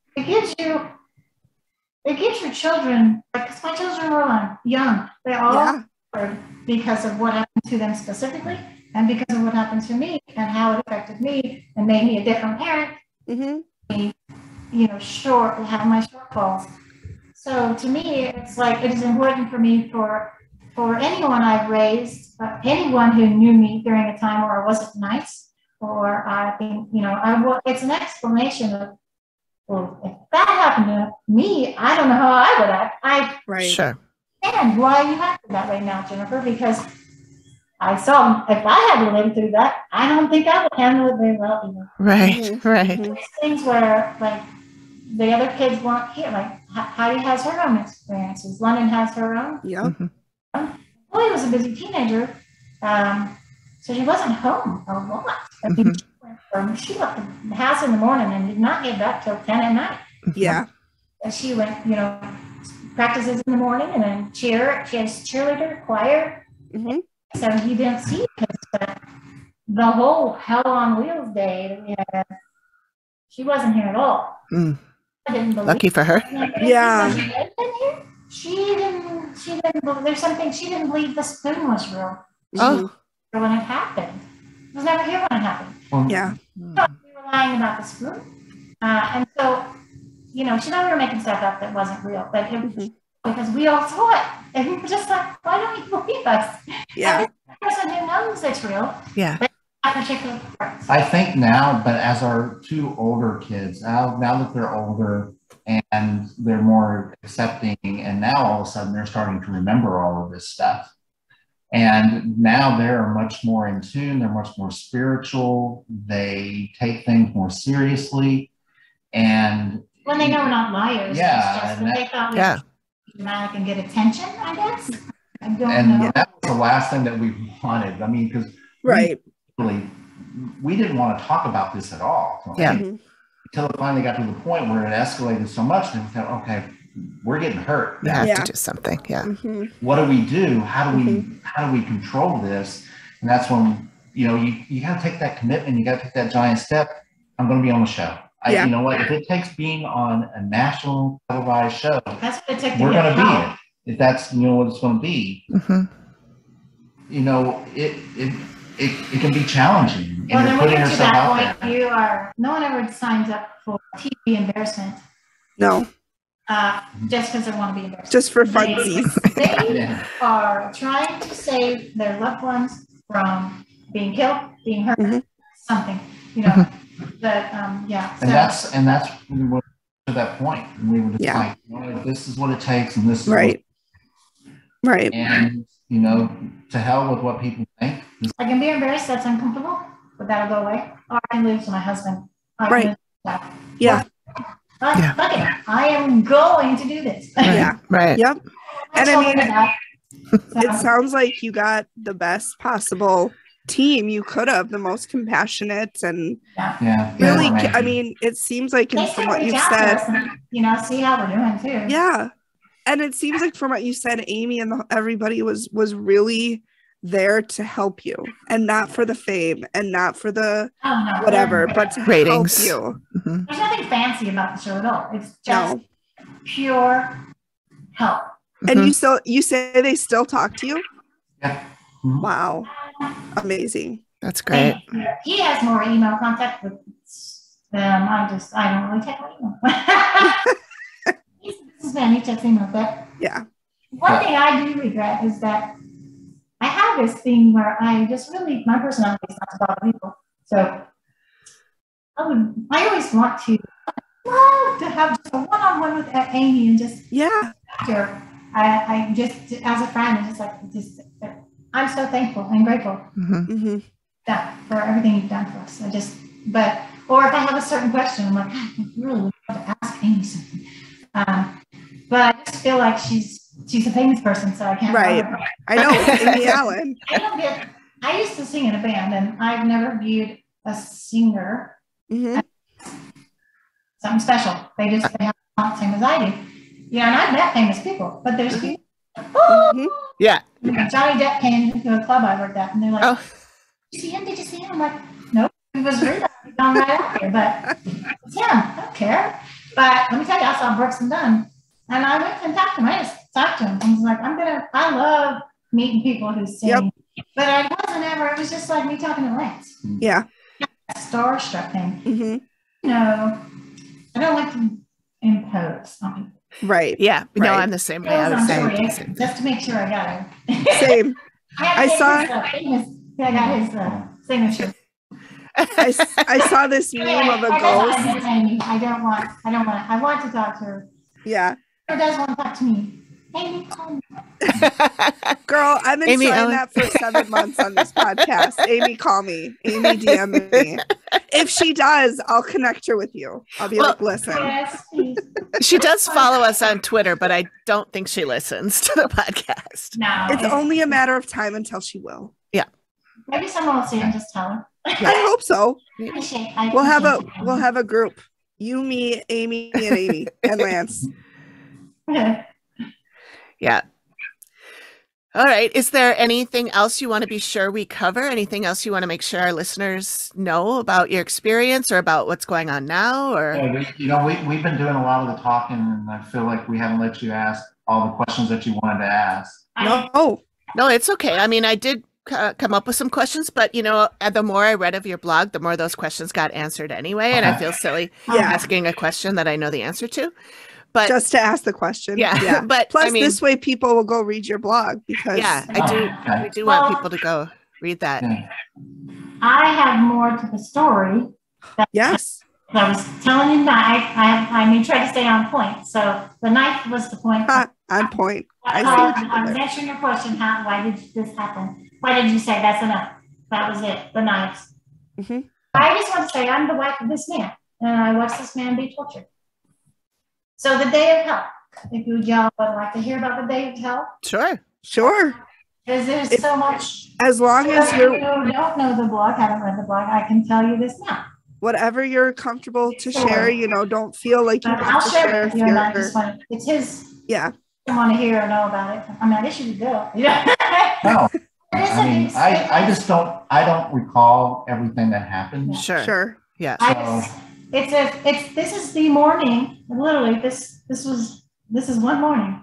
So we were getting Emmy ready for school, and immediately I go straight to the dogs to do their food and water, and she goes straight in here he goes straight in the room to get Emmy ready. He's getting Emmy ready. I'm in the back and I can hear Lance crying like out loud, super loud.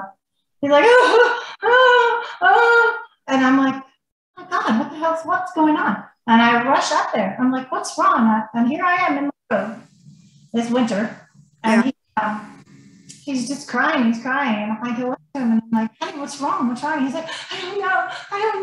And I'm like, what's wrong, honey? And he goes, I want to go home. And he grabs me by my collar. It's a rope? It's a rope, thick rope. He grabs me by my collar, jerks me in. He goes, I want to go home. And he's pulling me in like this. And I'm like, okay, honey, we can go home. We are home. I want to go home. And I'm just like, we are home. Well, then I realized it is not Lance. I don't remember what happened right after that. I think after that, when I said, once he had done that to me, he kind of popped out of it. And then he walked outside and he started vomiting off the porch. So at that time, my thought is, this is a young person, 4 or 5, he wants to go home. Yeah. Mm-hmm. That person was the little 14-year-old soldier. Oh my God. That is what I think. And they wanted help. Yeah. They knew I was the person to go to. Yeah. I'm mom. So Right. So that happened. Okay. So then I get Lance and I'm out there helping him. Like, you okay? And he's back to normal, but he doesn't know what happened and he's sick. So I bring him back in and I'm like, okay, it's all right. Just, come on in. Just here, sit down on the bed. It's okay. And then when I got in, I'm like, okay, just so then Eddie's getting ready for school. Actually, that was before. So he's on the bed because he's not feeling well at that time. Right. Like, Understandably. So he sits on the ground on the bed, and I'm like, you just stay put right here. You're good. Next thing you know, I go back to my thing, and I think he's helping him to get ready. Yeah. Next thing you know, I hear the door slam. The front door just slams. We have a screen door, and so I'm like, what the fuck? Yeah. What's happening? I go outside. Lance, with rheumatoid arthritis, rigid joints, not flexible whatsoever, sitting in the front yard, Indian style, legs completely to the ground, knees completely to the ground, very flexible. I'm like, okay, so there is a spot we have a ton of trees, but where he was sitting, it was direct middle of this spot where all of the sunlight could go through the trees and it hits this one spot in the middle of the trees. And he's sitting there Indian style, like a yoga person, with his knees, and he's sitting upright Indian style, singing Indian language. Wow. He was like, all I could hear, I knew it was Indian because I heard the word sequoia, but he was back and forth singing and doing singing this chant, and I kept hearing the word sequoia. And I was like, okay. So I'm just thinking, I'm panicking. I got Heidi in the back bedroom. She's sick. Heidi's sleeping and she's sick. Mm-hmm. So Emmy's trying to get ready for school. So I went in there and I'm like, Emmy, get my phone. I was just worried to leave Lance because I don't want him to, he used to sleepwalk, and the last thing was him to disappear on me while I'm hunting my phone. My phone was dead. So I didn't get any of this on video, sadly. But anyway, so he did that, and I was told you don't wake up a sleepwalker. So we just sat there and we waited. So Emmy saw this, I saw this, and we just waited. And eventually he popped out of it. And so he pops out, and it's over. And he's like on the ground in Indian style outside in winter, very cold, and he's just horrified. He doesn't know how he got there. He's horrified. Jeez. Like, it's okay, honey, it's okay. So I get him up, I get him inside, go back inside, sit on the bed, and I tell Emmy, I said, Emmy, I need you to sit by Daddy. I need you to protect him. And so that's when I said, call your angels and ask their angels to please surround your daddy with their wings and keep us protected. So then I am on the hunt to, I think school is done. I'm not taking him to school right now. Oh, too much hell's breaking. I forgot about school. We're just like, oh my God. Yeah. And I go to do something. I was trying to get my phone plugged in so it would be charged and stuff like that. Okay, so meanwhile, I think I go to wake up Heidi. Next thing I know, I hear this blood-curdling scream from Emmy. Emmy was horrified. And I run back in there to see what's wrong. And the Indian is back, and he's just sitting on the bed, happy as can be. And he's a super friendly, sweet guy. It wasn't any harm whatsoever. He was just, I think I have Indian, he has Indian. I think it was a relative. So, quick interjection. So, Lance was possessed again, or the actual spirit was on the bed? No, Lance. Okay. Lance was jumped by all of again. Okay. So Emmy ran away from him. He's crying. She's like, Mommy. She's crying. She's scared because Daddy's now an Indian. And also his whole face. It was Lance's face, of course. The way he held his face was different. His voice was different. He was speaking in tongue and in English. He had this big smile on his face. He was so happy. He was just looking directly at scary. Talking. And so I was like, hi, it's nice to meet you guys. Can you go now? Yeah. Can I have my husband back now, please? It was a very strange situation. Wow. Cool. And I honestly felt like he was doing a prayer ritual to protect because I was going to be outside in the sunlight, right? Sunspot in one place, right? It was the coolest thing. But my brain picks up all the details. Yeah. And he was in a spot of sunlight right between all these trees. Mm-hmm. And he was right there on that one spot in the sunshine, and there was no sun in other places, just right there. That's where he was doing this prayer. Yeah. That's what I believe he was doing. So anyway, okay, so back to the Indian. Now he's screaming, and this is going on. And I'm like, okay. So I the Indian be, and I'm just like, nice to see you. I'll be right back. Didn't talk to him like that, but I have a crying kid. Okay, so then I run back. I wake Heidi up. I'm like, Heidi, you got to get up. Heidi, get up. Let's go. I need you to, we're going to take you across the street. Just like, I need your help. And she wasn't very old either. I mean, they were 8 and 12. Yeah. So I get Eddie, I get Heidi. I'm like, get dressed, get your shoes on. You're going to the neighbors. So I get all them like that, and I get them, and I take them outside, and something off the wall. I get to the gate. These puppy people who are supposed to babysit their dog, they show up. I'm like, what the fuck are you? What the fuck are you for?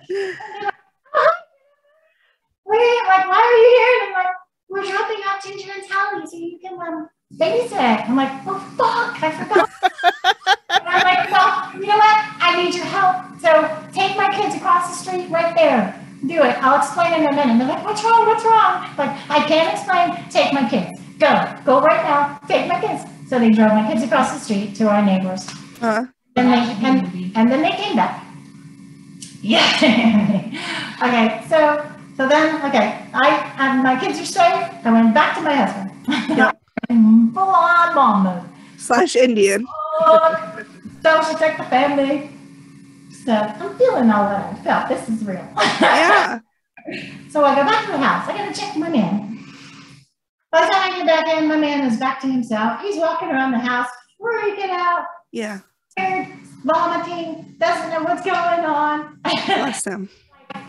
I'm like, it's okay, honey, it's okay. Lance is crying because when you have your life taken from you, not your life, your autonomy. Someone has jumped you, and now you. It was like a part of my time was just I had no. That's so bizarre.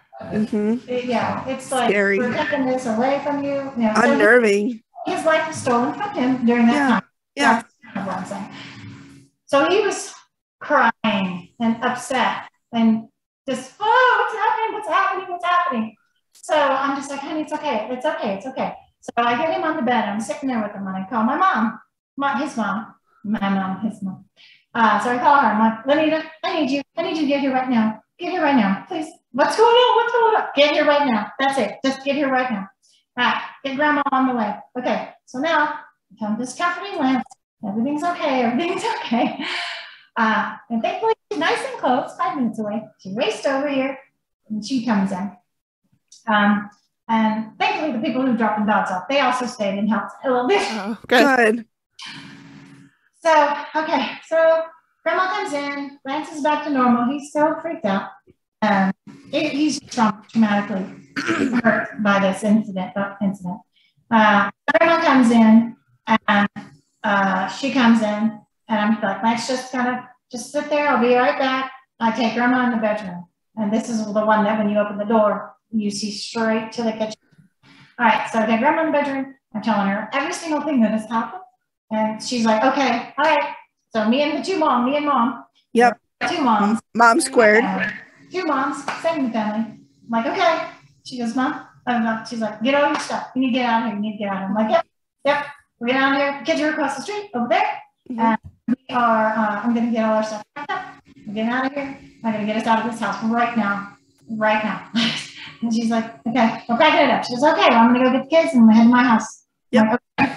So I said, all right, I'll be there shortly. Okay. So we open the door. And we leave, and grandma's walking out. I don't think grandma noticed it all because I was talking to her, and we kind of walked past. And I see the knife stabbed into the wall in my path. And it's, of course, directed at Lance. Yeah. It's like, deep breath. So, grandma, keep going. We'll be there shortly. So now I'm into protection mode because I don't know if we're going to make it out of the house. All I know is I plan to leave the house. Yeah. I'm like, Oh my gosh. So anyway, but I saw danger. And a little bit. All right. So then this jumped again. I didn't know actually. we're actually functionally getting packed. We're packing up all our stuff to go. And then luckily I had charged my phone. Good. So here we are, still in the morning. We're physically, Lance and I, both here together, packing stuff that we have to have so we can leave this house right now. So we're leaving the house.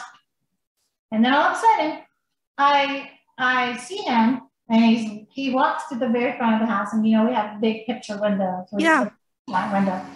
I see my husband with his hands behind his back. He never stands like this. Hands behind his back, holding his hands. He's looking out the window and goes, wow, it's really beautiful here. You have a nice place. Oh my God. Oh, you're like, oh shit, not again. You're like, can you give me a break? Yeah. And so then I'm like, okay, here we go again. So I realized that this is not my husband. So I stay far away from him because I don't know. Right. Yeah. And I don't know if they're going to hurt me, but I do know it scares me. Oh, for sure. Anyway, So anyway, it turned out, in my belief, that this person was Charlie Reynolds, who is someone who has another story I'll tell you. Is that the one that Lonesome Charlie? Yeah.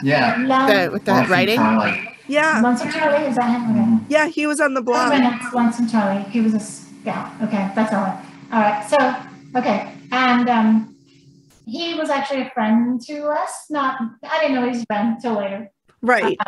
He used to jump Lance in his sleep while he would come out of the bedroom. What it is he wanted to come. He knew Lance was a writer. He wants Lance to write a story. That's what because Lance would get up. He would be in bed. We would all be awake still because we're the night owls. He would come out with his eyes closed. Yep. Walk straight into the kitchen. Go directly to the pen area. Pick up a red pen. Always red. He would grab a piece of paper. He would walk over dog gates with his eyes closed, sleeping. Oh my God. The dining room table, sit down, write out this 2-page story, and then he would get up. Walk back, and what was really good, he would write out the story, but he would walk straight back to the kitchen, put the pen back, and then put the story in the trash. Then go back up to bed. Oh my God. That would happen on a regular basis. Yeah. So that was why I realized, okay, this is Charlie Reynolds. Mm-hmm. He's not dangerous at all. He's not. So I just figured, okay, I got my video kit going and I videoed what I could. But it's a cool little video because you could tell he didn't know anything about this age. And we're walking in the kitchen. He has his hands up the entire time he's talking to me. Yeah. Maya, and he's like telling me all about Maya. Oh, Maya. I'm like, because I'm trying to get him like out of here. Yeah. Like, do you like my dogs? Do you like my dogs? Do you want to go outside? I don't know. I just didn't feel safe being trapped with a strange man. Understandable. I'm like, do you like my dogs? Do you want to go outside and see my dogs? And he's like, yeah, I like your dogs. I'm like, and he looks at Maya. Maya's laying by his feet, just on her belly, and he goes, she has a cross across her. She has a cross on her chest. And I'm like, yeah, that's beautiful. And he goes, yeah, her mom was killed by a coyotes. I'm like, okay. It's very scary when this shit happens when you're little. Yeah. Spirit who's in your husband. Anyway, so I'm just trying to keep it cool, trying to get him outside. So anyway, Lance is walking around just kind of looking, and he has a really nice house. But he walks past the coffee pot, which they didn't have back then. Right. And coffee pots beep. And so it starts beeping. And he's literally just going, looking around like where is that? He didn't know what it was, but he was surprised by it, and he was looking around. I think I asked him, can I get you anything? Can I do anything? Yeah. Some coffee, please. And I'm like, okay, I can get you some coffee. So then I didn't start to get the coffee because here's the thing. He was standing directly in front of the knife drawer. I ain't getting nowhere near you. I'm like, I ain't coming nowhere near you, dude. No. Maybe you're pretending to be Charlie Reynolds. Right. Exactly. I knew. My instincts to protect myself were hot. Yep. You got to listen to those. You got to listen to those. I stayed far away from him. And I knew that, I had seen the knife was still in the wall. I didn't move it. It was in the wall. So I'm like, I'm not getting close to you, dude. Whatever you want. So my goal then was to get this fucker out of my house. So I'm just like, I said, hey, why don't we go outside? You want to go outside? Let's go outside. And so we walk all the way to the front door. And he goes, yeah, he agreed at the time to go outside. He's like, yeah, okay, yeah, let's go outside. So he's following me to the door because my goal was get him away from the knives. Yeah. Now I want some coffee. I want coffee and a donut. Oh, donuts. Oh, we always Come want on. donuts. Yeah. So anyway, so we're sitting there talking, and he says, I'd like a coffee now. And I'm like, okay, what would you like in your coffee? Which is so funny because I do have all this on video, which is very cool, actually. Because I was talking to Charlie Reynolds. You have this all on video? I have it on video. But Holy you can shit. answers that he's not from here. Because I'm like, would you like it? I said, how would you like your coffee? And his answer is, in a cup.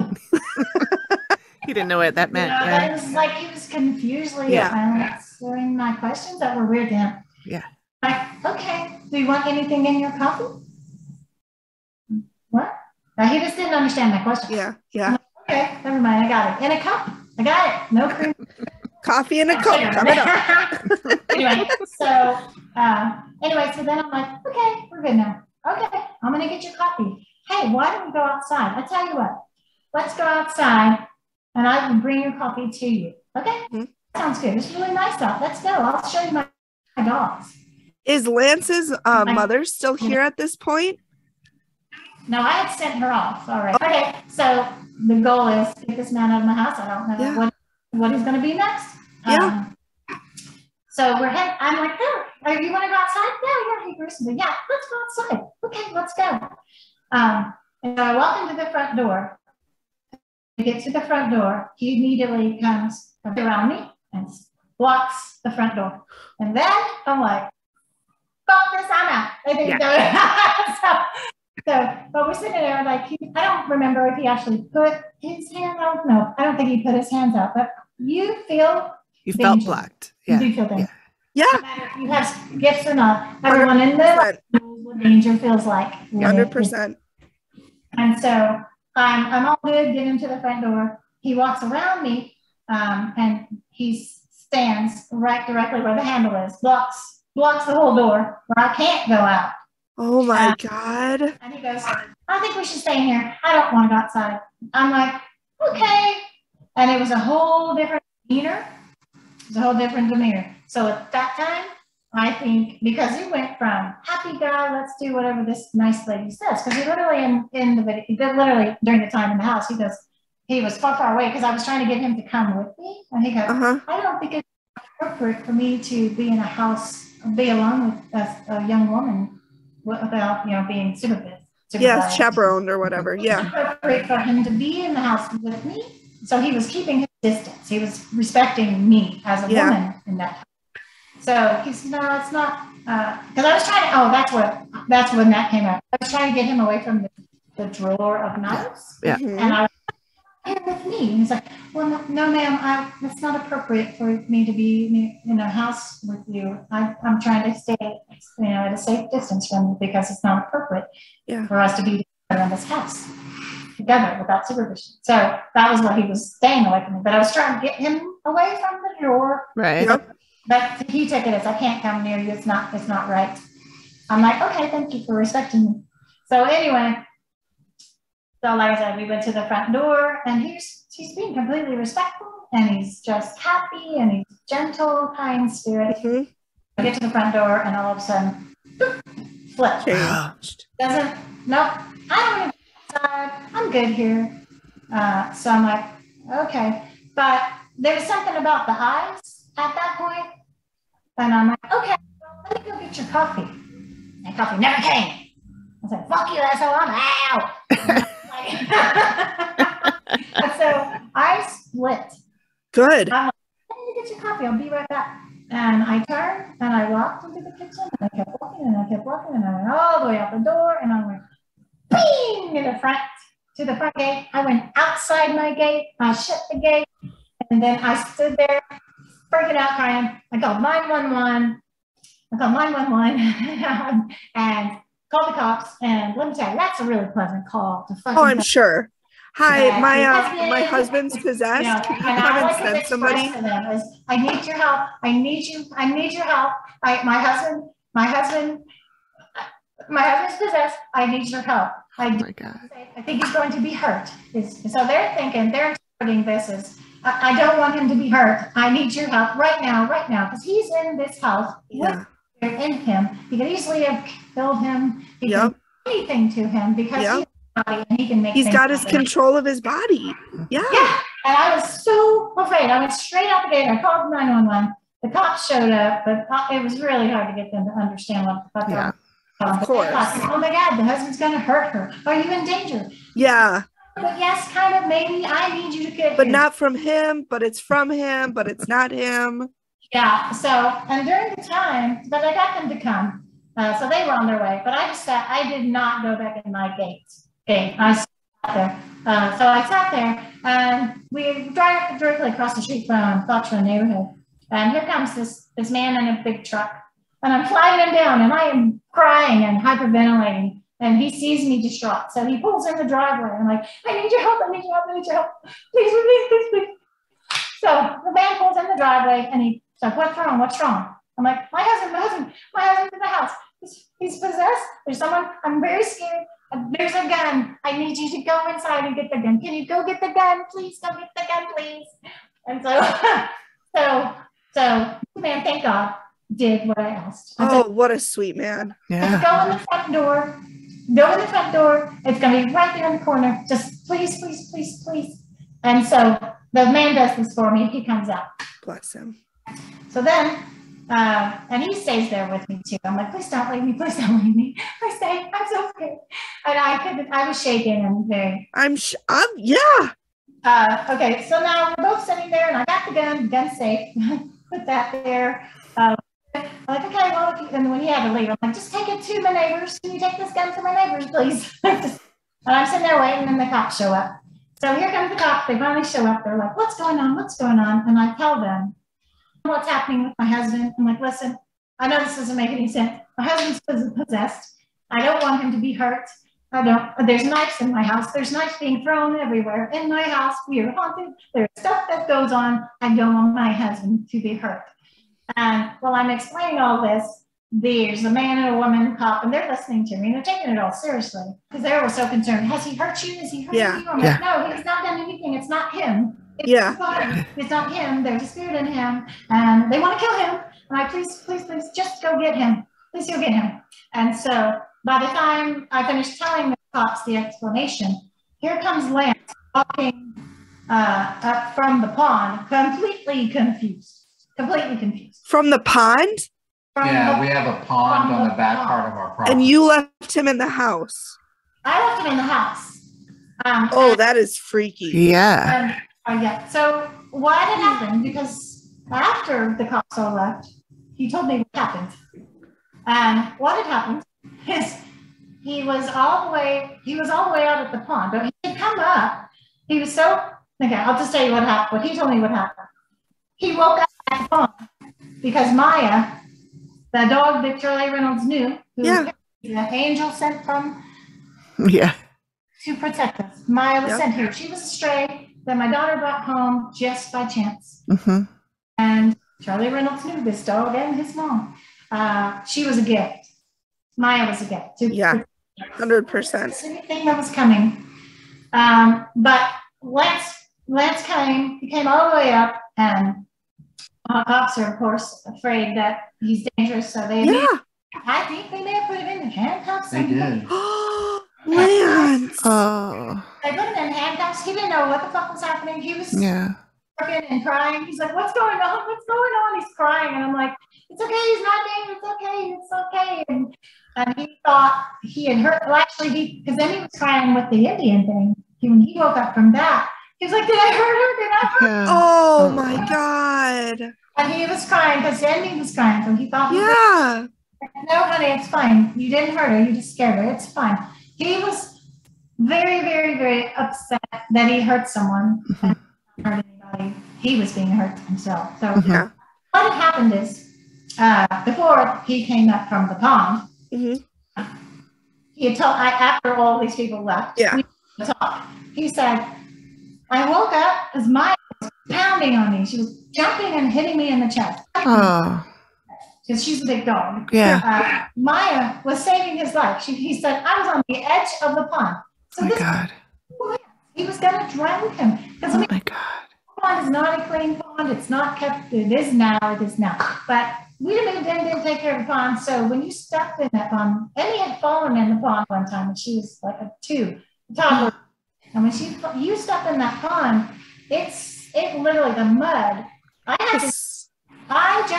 didn't jump in the pond. I just stepped in the pond, grabbed my kid, yanked her back out. I couldn't get out myself. Thank God. Lance was there at the time. We were just fishing when this happened.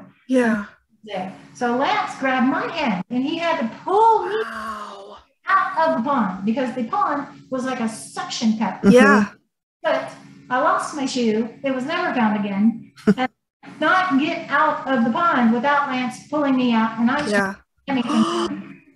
So all of this happened. Oh my God. So this was like that situation happened while we were fishing, not any spirit. Yeah. It's just the fact that's how bad the pond is. Yeah. Yeah. So had he walked to the pond, he could, that was it. He would not be able to come out. Yeah. And the spirit didn't have anybody that, you know, he wasn't going to die. Right. He was dead. He was just jumping on their body. Wow. So anyway, Lance said Maya saved his life. Yeah. Know the value of why she's here, why she ended up in that was our gift from the universe. Yep. Her to be saving Lance. Give Maya a steak. But that's what happened. She pounded on his chest. Good for her. Good girl. And then once he was awake, he's like, what's wrong? What's going on? Why the fuck am I standing out here at the pond? Jeez. He didn't know. He didn't know what the fuck was going on. He ran. He ran straight up to the house. He probably saw. And then he got put in handcuffs. Handcuffs. Rough day, Lance. I mean, well, when I walked around, I remember walking up. I'm still trying to figure out what's going on. I'm walking around the house, and then I see the police there, and I'm thinking, "Oh my God, what happened?" You're thinking you did something. What did I do? There was an ambulance. There was an ambulance. Cop cars. And they're crying. Oh my God! You're missing. He literally didn't know what happened. Yeah, I didn't know what was going on. And oh God, that's so scary. Freaking out, wouldn't leave me. She liked the police anywhere close to me, the sheriff deputy close to me. So I think Jennifer had to call her off. Yeah. Well, I mean, she's not that kind of protective. She was protecting Lance. She's always been friendly. Yeah. But regardless, it was a very, very traumatic day. Yeah. No shit. Because I was alert for the whole thing. Yeah. But after that, like, you know, we closed it up. We were able to. The neighbors had the children already. He said, everyone saw what was going on. Yeah. I might not have seen the Indian in the front yard, but I can tell you, I was out there with Lance the Indian, and the school bus went by, and I was, hey. Watching my husband in the middle of winter with barely any clothes on. Rocking back. Did your neighbors know about the activity? I think so. Yeah. Oh, we're talking this big long time. I'm an old lady. I don't know for sure. I'm pretty sure we told them. I mean, yeah, we did. We told them. They at this point, we were talking to people about it. You know, we were telling people about it, and surprisingly, a lot of people were very understanding. Oh, good. So compassionate. They actually helped us get ready for the dead files to come because we had to. Here's the thing. I don't care how embarrassing it might be to be on the dead files. It's more embarrassing to have a nasty, dirty house. And on TV. Yeah. My house looked beautiful. So I had a neighbor, because you know how kids are. They got tons of shit in their room. Yep. Take it in a bag. So he came over and helped us take all the big bags downstairs because there's a reason I did not want Lance to go downstairs. This is something that happened with the issues that our children didn't believe about certain things. Doing this, take the stuff downstairs. Lance was helping me, and we were just trying to get all the shit that's upstairs downstairs, so our house can look spotless and clean. But kids have a lot of crap. Yeah. So anyway, so during one of these times of taking stuff in the basement, Lance had just taken stuff down. It was heavy. He took it for me. But in the basement, shut, super loud. Lance is yelling, Jennifer, because he now could not get out of the basement.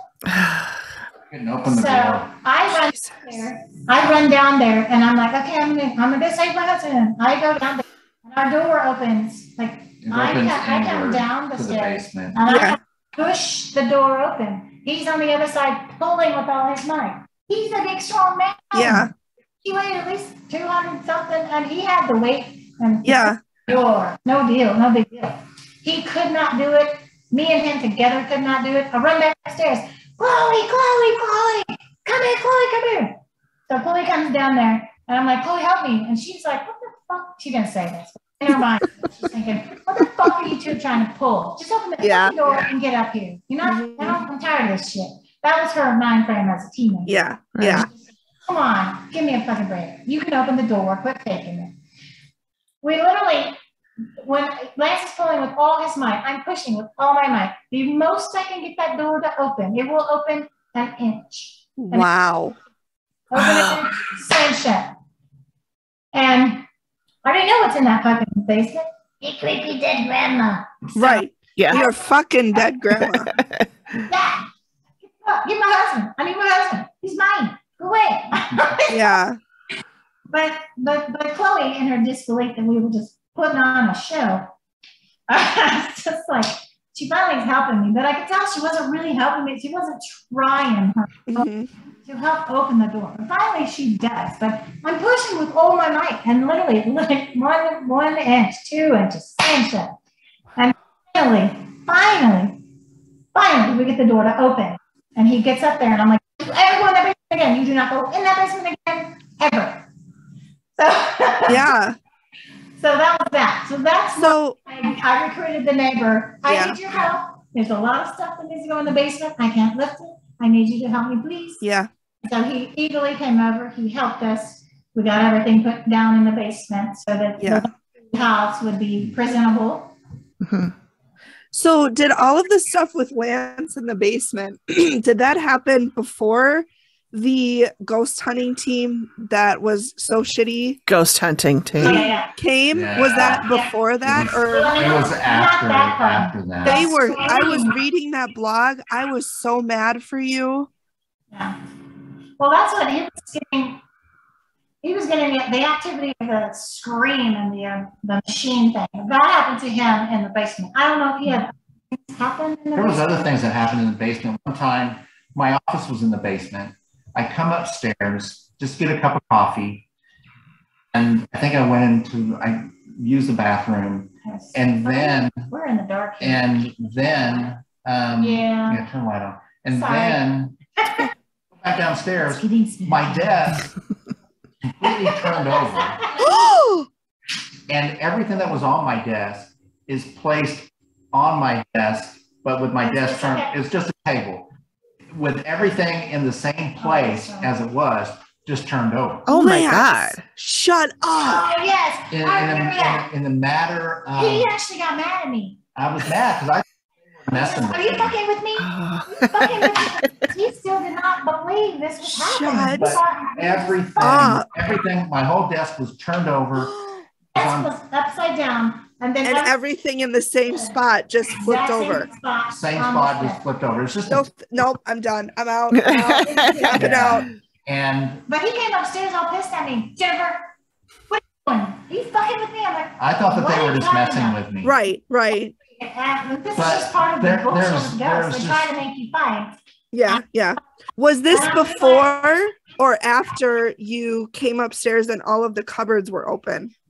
That happened one time. These are all separate days. I remember time I came up, this was saying Emmy was still, she wasn't in school. I think maybe she was 3 or 4. She was like 2. And I come upstairs and I get a cup of coffee, and Emmy's going, that was open, that was open, that was open, that was open, but nothing was open. Right.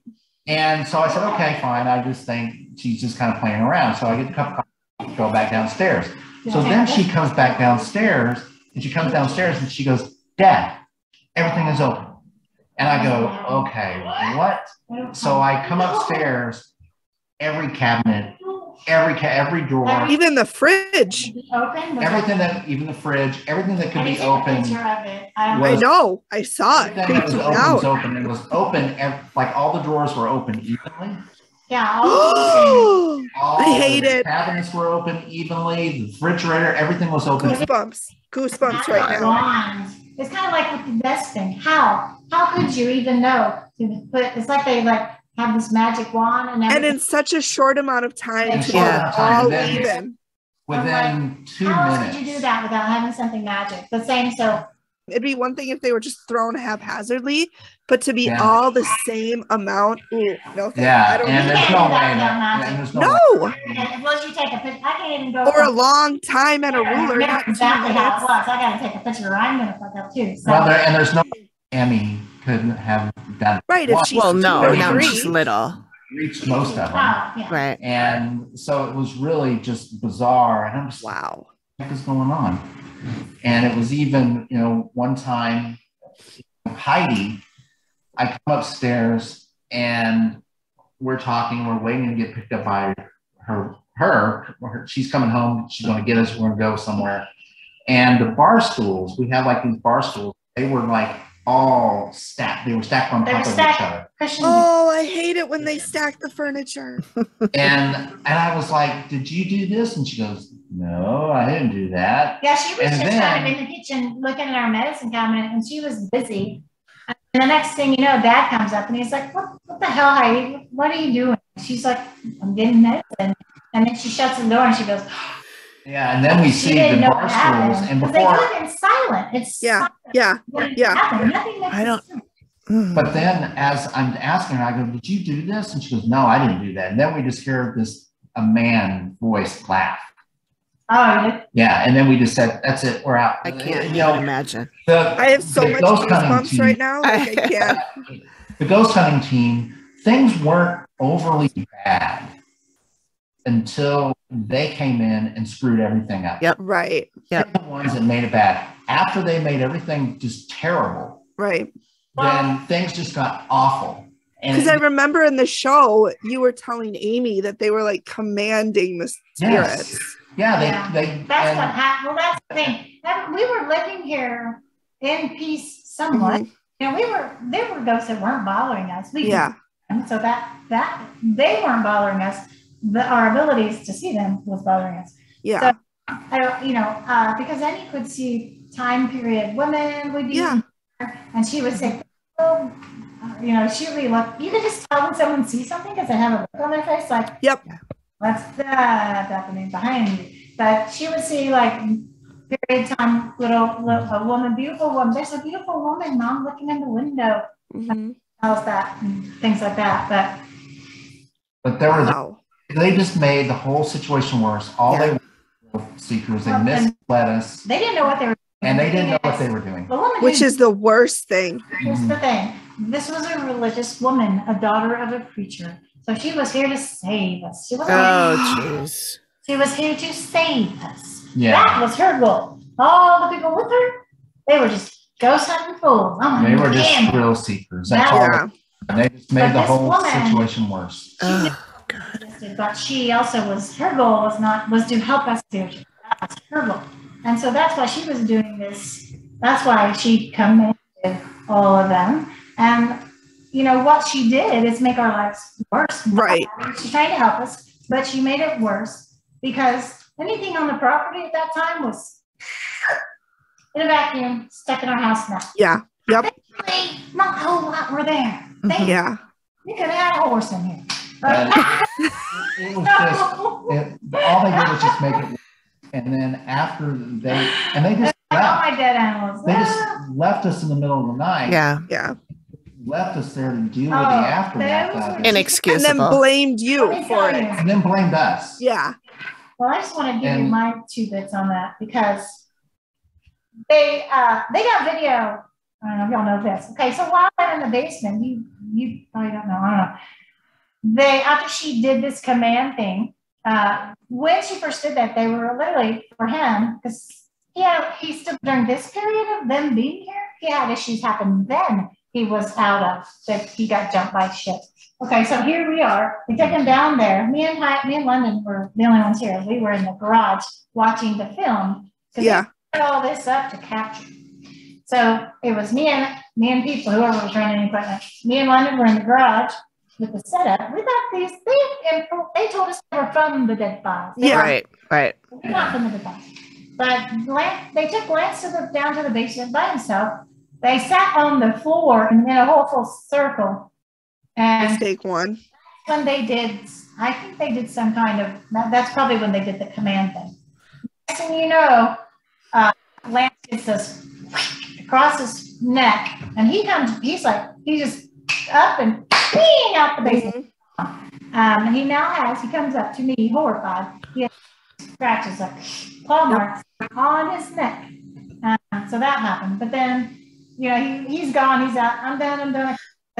And then we're just like, well, okay, well, let's try to fix this. So then the next thing, they take him back in the basement. And the plan is, let's help him get rid of him. And so the lady still is trying to help him. Everyone else is just videoing. They're just this joke. They get the whole thing. So I'm able to watch the video because they're so excited. They got such a great thing. They're showing us. They come upstairs and they show us on the TV. They're like, look at this. Because I'm not looking at the screen watching. I'm just like, shit happened quick. And I was busy doing something else. Right. I see his video. So what had happened is the lady's got Lance just standing there. And she's just she's very caring. She puts her hand on his chest right here. And she's just she's saying like a blessing. And she's protecting him spiritually with religious wording. Yeah. And so that's what she's doing. And she's just looking right at him. And the guy's over here videotaping. So she's saying this and she's looking at him. And the whole time on video, Lance is like here. She's got his hand there. And he's like looking panicked. He's going, I don't like this. I don't like this. I don't like this. Because he feels what he says. I feel like 100 hands pushing under my chest. Just that one lady's chest. And it burned. Yeah, it was burning. Oh, God. So, but anyway, so then you just see more stuff he tells me. So this is how I found out. So he was feeling all of this pressure from all of the people that were there saying, nope. But anyway, so then what happens is, and all she has is her, this is a tiny woman. Yeah. Very tiny. She has her hand on his chest, nothing else. Lance, his whole body goes, just with just her hand here, his whole body goes up and then thrown against the brick. Oh my God. And that's on video? It's on video. We don't have it because the fuckers say, we don't have anything. And They then deleted everything, I'm sure right? they have it. I'm sure they have it because why would you get rid of that? Well, thank God you're They just didn't want that, and they never did give it to us. Yeah. because they're Anyway, fuckers. So Fucking liars. Lance was injured. He was picked up, and we don't have a finished basement, so he was thrown into our stacks of boxes and on the cement wall. So he smacked his head on the wall and just, he wakes up, he gets up, and he's like, ugh. I thought I had passed out. Right. Mm-hmm. So when I woke up, I felt okay. Right. I finally got up and I just walked upstairs. Yeah. Everyone else was freaking Yeah, out. everyone else was so but here's the thing, they go, that's it, we gotta go, we're out of here. And then they all run upstairs and Lance is just waking up from this. Yeah. Wait, what's happening? What's going on? They're a fucking piece of shit. They go straight from that, straight to the basement, start unhooking everything, packing their shit up. And I'm just like, what are you doing? What are you doing? Where are you going? What's happening? And they're like, well, we got to go. It's not safe here. Mm-hmm. I'm like, you can't fucking leave. You are not leaving until you do something. We need your help. And that's why you're here. And we need you to help. And you made it worse. Yeah. Well, we didn't know they made it worse. Right. So Amy told us. We definitely knew after they left it. Yeah. But no, I insisted. I'm like, you're not going to piss off the ghost. Everything is here. You're not. And then leave. And then fucking leave. You're going to do something about it. And I was mad as hell. Yeah. They knew it. Bet. And so the lady that was trying to actually help us, not a thrill seeker, she did do cleansing. And that's what happened. But all those other fuckers, they were just there for the thrill show. And they left. And they just left her to do the job of trying to protect us. Yeah. And so we learned a little bit, at the time that's when we learned about she already had the stuff. She was there to actually help us. So she had the smudging and the olive oil, but she went the religious, the religious cleansing that she knew how to do. Afterwards, I was trying to contact them to see, hey, what'd you find? What do we need to do? And she emailed me back, and it was like, well, I think your problems are spiritual because that you say you're religious, but you're really not. Oh, and we're guilty because And we we were like guilty. to watch ghost shows. Yeah. Oh, for sure, fuck's sure. sake. Focus on ourselves. We were Sure. We watch TV. we were watching the ghost because we were trying to learn. You were looking for help. We were watching it, and we liked the Death Files because it wasn't the dramatic like the Ghost Adventures. It was like, okay, these. Well, maybe So we exciting were show trying is to an learn. exciting show. And I the bad stuff started happening while they were still there. You know, because when they were going to leave, all of a sudden a light bulb in our kitchen just immediately turned like ultra bright. Yeah, we were in and the then, kitchen talking, boom, and it's just like went out. it went. I thought it. No, it didn't explode. It didn't explode. But on it that went one, out. yeah, we were all sitting there talking, and you could just see it. It was like flickering, but it was like kind of a vibrational flicker. Mm-hmm. And it was like brighter, brighter, brighter, brighter, brighter, brighter, brighter. And the glass didn't caught. Yeah. I tell you, we did have some glass breaking in the lights because one time Blanche was in the bathroom. I don't know, brushing her teeth. No, I was brushing my teeth, and we have vanity lights, and I'm standing there. And by this time, I've had enough of this. I'm with. All of a sudden, I'm just standing there. All of a sudden, the light bulbs are coming out of the vanity. Unscrewing. They would unscrew, and they would brushing just his teeth or something. fly out the bathroom, hit and shatter. And I'm just standing there. And I said, okay, for the longest So this time. was before the Dead Files came. So this is another issue that was dangerous. This was after the ghost hunting team and before. But before the Dead Files. Okay. And Well, it was that's to the thing this is because of they knew we were trying to stop them from hurting. Right. And so then they started attacking us worse. Yeah. For the longest time, until we finally got everything straightened out, we couldn't keep the light bulb in the house for maybe a week. Oh my God. Really? You buy those expensive ones, even when you buy those expensive ones, it's supposed to last 20, 30 years. Yeah. It didn't Not last. in your house. No. Yeah, so it was They're just. probably glad you buy them though, because they're like, I actually need the light bulb more than you. The ghosts And those have things are stock in the expensive. light bulb company. Yeah, those things are expensive. Yeah. Yeah.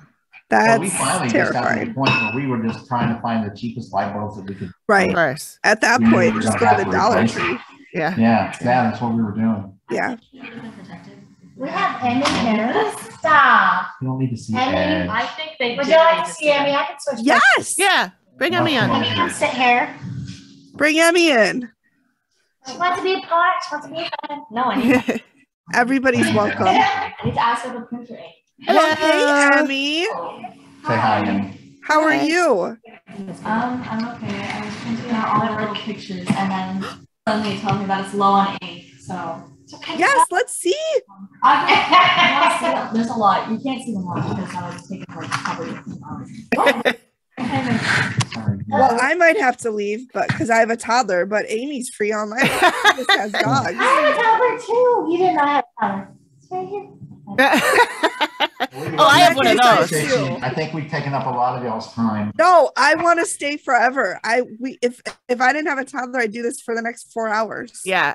You We definitely have to have you guys back. I want to see Yes. some of Emmy's pictures, but we probably should wrap up after that. But I would love to do this again. And then I want to be your friends Because forever. she's got- Yes, let me see. Let's see. Let's see. So for protection, this is what she wants. So she'll get solar. Yes.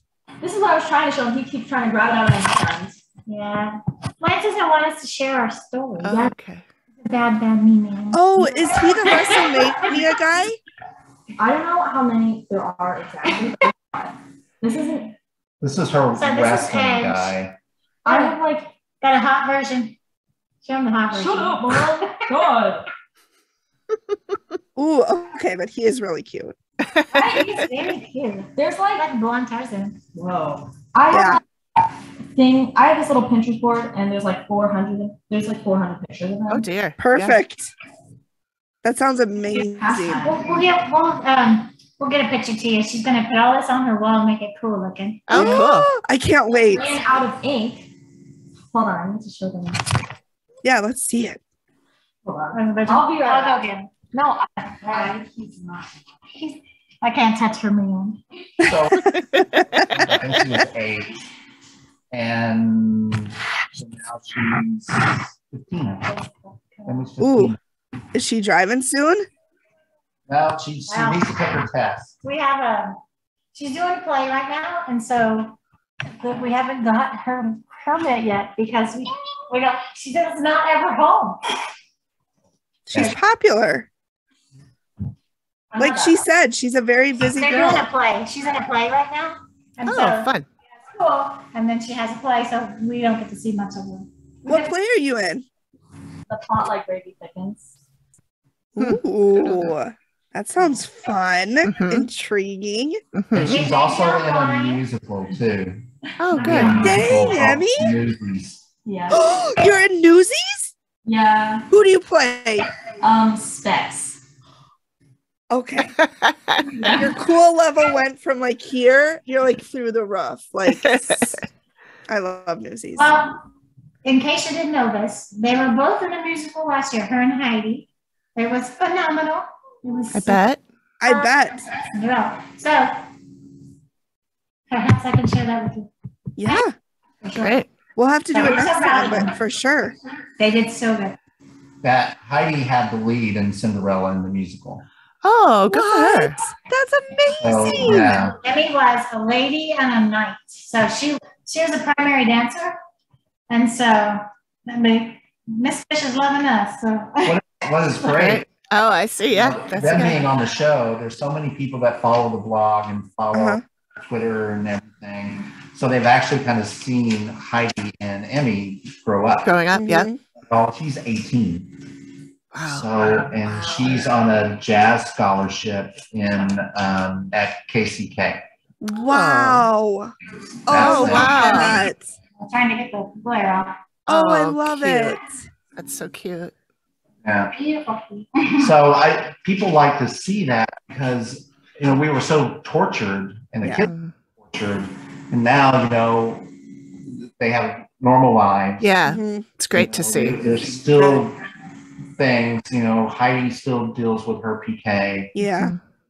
She's learned how to control certain things. Mhm. Things that Amy tried to mention. Mhm. Reiki and Yep. things so that she can Like, control release her the level. energy. Yeah, release the Depends on the family. That's what causes it. Yeah. Yeah. Yeah. Watched it like I think a week or like last week. We had a sleepover and like me and a couple of my friends watched it. You pointed out, oh my goodness, one like part where I'm like, I drew something. Yeah. Yes. Yeah. Oh, what are you talking about? Whenever I put The it, picture. it's like Heidi, the ghost is trying to literally kill Heidi, and then Yeah. and little ones, I'm really getting the worst of it. I'm just getting like, am I really? Are you sure? The little ones, I'm getting the worst of it. My doorknob is jingle. And then also, whenever it's like, I'm gonna pull up the drawing, and it's like, no, turn it off. And they thought I was like going into like an episode, and I was like, no, guys, it's just embarrassing. It's just embarrassment, you guys. It's nothing. Yeah. Yeah. That's funny. That's really funny because the kids, this happened to them when they were like Heidi was in 6th grade. When Mhm. Heidi was in 6th grade, and Emmy was 2nd or 3rd grade, Mhm. 8 years Third, old. So third I would grade. say 3rd grade. And so even though they're kids and most kids don't watch the show, little by little people started going, ooh. They started like Amy was the most famous. Everybody knew instantly, and I think because the lady in the office at the school, we were good friends. Also, she was the one, Deborah Zeck, I called her because I had to tell her that the kids were not coming to school. Kids were not coming to school. Yeah. And she was like, Jennifer, what do you need? What do you need? What do you need? What can I do for you? Oh, nice. That's so sweet. I don't know. She's like, help? Do you need the police? Do you need something? But at the time, I was just hyperventilating, going, Right. well, they're not going to be there, and they're safe for the neighbors, but it's happening, so I'll call you back. Yeah. Oh my By gosh. this time, they filmed this. They filmed it in May of 2016, but it didn't until May of 2017. 2017. Yeah. So for a year, we were Oh. bound not to talk about the show. Oh. They filmed some of the show in and around Kearney, Yeah. and So they kind of got the little heads up. the Who news, is this ghost house? a news reporter from the local town paper, she finally figured it out that it was us. And Uh-huh. I had to call her and I said, look, we can't talk about the show, you know, but if you just kind of back off, because she was asking questions, she was asking around. Yeah. Back off. I'll talk to you after they say that we can. Yeah. So, but for a year, we couldn't talk about it. God, at that's all. hard to hold. That's that hard. Yeah, and you just, It was. and people kind of knew, and they knew what it was. So you see people you would see people slowing down and looking at the house. Oh, Yeah. sure. Rubbernecking it. Yeah, after the show aired, we would have people that would park in front of the house and take pictures and themselves in front of the house. And we would get all kinds of messages saying, hey, can we spend the night on your property? Can we come see your house? Can we come see your house, you weirdo? Yeah, that's weird. And we were just like, no, you can't. And don't go walking across our property because to see you, they're going to trample you. Oh, Oh, yeah. And so, and around this time of year, we start getting inquiries. Can we have a party on your property? Oh, Oh my Halloween. gosh. Can we Yeah. do Especially ghost now because it's tours? Halloween. Yeah. Right. Camp out on your Can property. you do a camp out? No. People are so weird. We can get that good money, guys. We can send it's like, you know what? Emmy's a little businesswoman. 15 acres. There's 11 acres of it that we don't use. So, you know, if it's money, Yeah. we even thought maybe possibly if we could build a new house and this would be a B&B, we could do that. But There you go. you know what? It's just not worth the risk. Yeah. It's Yeah. not worth the risk. Bringing Because you people don't know in. what those are gonna the people will do. And they're gonna do stupid shit, not with consequences. And then we're gonna have more shit on our hands. And lawsuits and Yeah, who knows? So we just said, Yeah, we just said not no. worth it. yeah. Yeah, I would too. Because, you know, we don't want to be back in the situation that we were when that Right. Make some t-shirts, maybe that way. We could do But it was so crazy because it's, you know, they find out how to reach us, how to talk to us. Mhm. Everything is Oh my gosh. fenced and everything is electrified. You know, Mhm. we have the Yeah, you animals, can't just we have walk horse on fencing. here. Oh, we A were lot of at, people will just kind of see us and know us and they Yeah. have to ask us. We We're were- so worried that they're we gonna were find at us. Sam's Club and we were grocery shopping. This lady was checking us out and she's looking at us and she's staring at us. And we're like, what's kind of going on? Then she finally leans in. She goes, were you guys, She whispers. and she whispers, she goes, were you guys on that ghost, on the Dead Files, that ghost show? Oh yeah, that was us. But it turned out that she actually needed help Yeah. because Really? her son and daughter-in-law were having issues at their house Yeah. and she didn't know what to do. Oh, What okay. happened is they think it's a big secret. Yeah, they think it's some big And we're secret. gonna, I think that we're gonna get upset, but we're not superstars. We are on the TV, but we're not superstars. Yeah. Yeah. We could be. Maybe later. Totally. But, Totally. no, it turned out that all she needed was help and she needed advice. And so, you know, we helped them out. And kind of gave them advice on what to do, where to go. Nice. how to Oh, that's protect nice. themselves. Yeah, that's Yeah. great. You could And- do that for them. You want And to, that's the whole point of Yeah. us sharing our story was Yeah. giving people strength. Mhm. Because for the longest time, we just suffered in silence. in silence and alone and Yeah. Well, the thing is Amy gave me the information of the stone. Like, she didn't give us the information of the stones, but she did tell us where to go. Mhm. She go to a metaphysical store. So anyone Right. who's watching the show who's having problems, Right. whereas if you're in this area, go to a metaphysical store. Isn't that what it's called? Yeah. They sell. Every person in that store has knowledge of Yep. how to protect myself. They can help. This is my protective necklace I bought. Yep.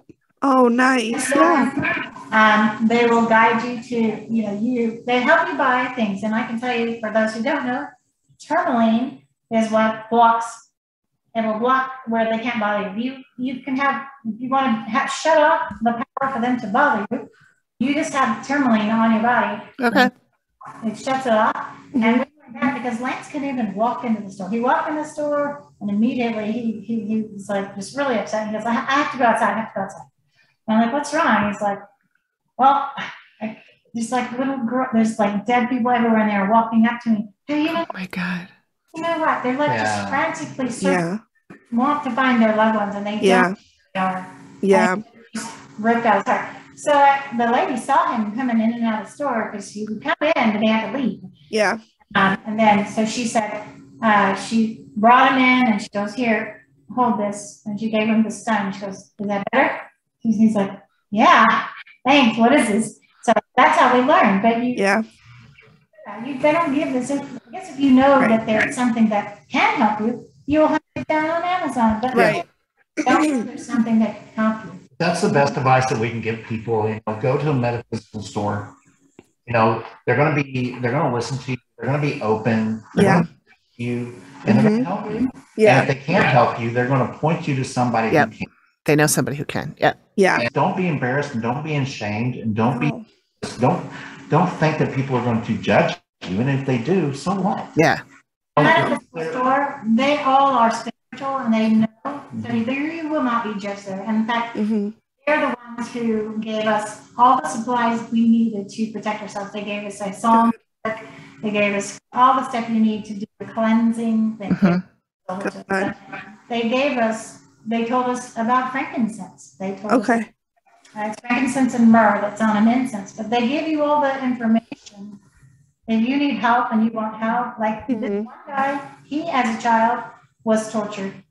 And he talked to Emmy and how because he had told us about Archangel Michael.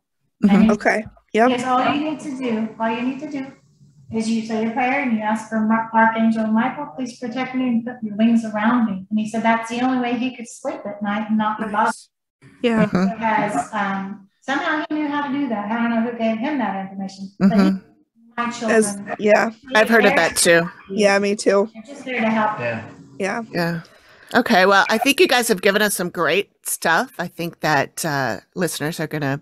And you are so interesting, and I want to be your friends and chat again. I know. I'd love to do this again. Yeah. Yeah, absolutely. I mean, cool.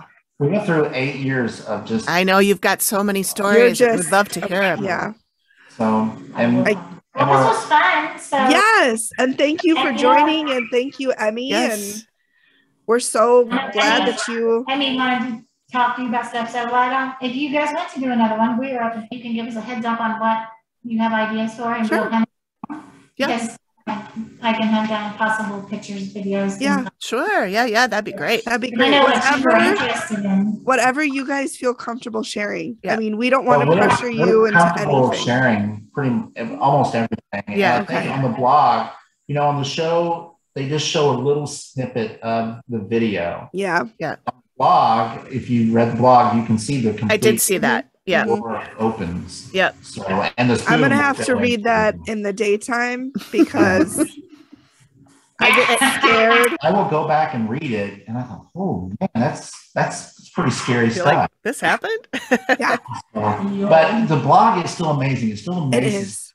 I checked it this morning, and for last month in September, it got over 12,000 reads. Wow. That's incredible. It is. And just think, I mean, even if I'm sure it's more, but even if you helped one person, that's it. It's amazing. Give one person that clarity. We've gotten a lot of messages from people. Good. And there's one, we encourage people to share their stories. We have to get and that one guy who was talking about his haunting in the desert, he got the inspiration to get help by reading our story. Oh, phenomenal. That's great. That's the whole point. Yeah. Because there's a lot of things. And us as human beings, if we're so naive and we're so egotistical that we think that everything ends with us. Right. I think that there's anything else out there beyond us. And there's no way. No. There's no way. The thing is, if you have something so cool as telling them, if you hold this on, my daughter lived this nightmare. London did. Yeah.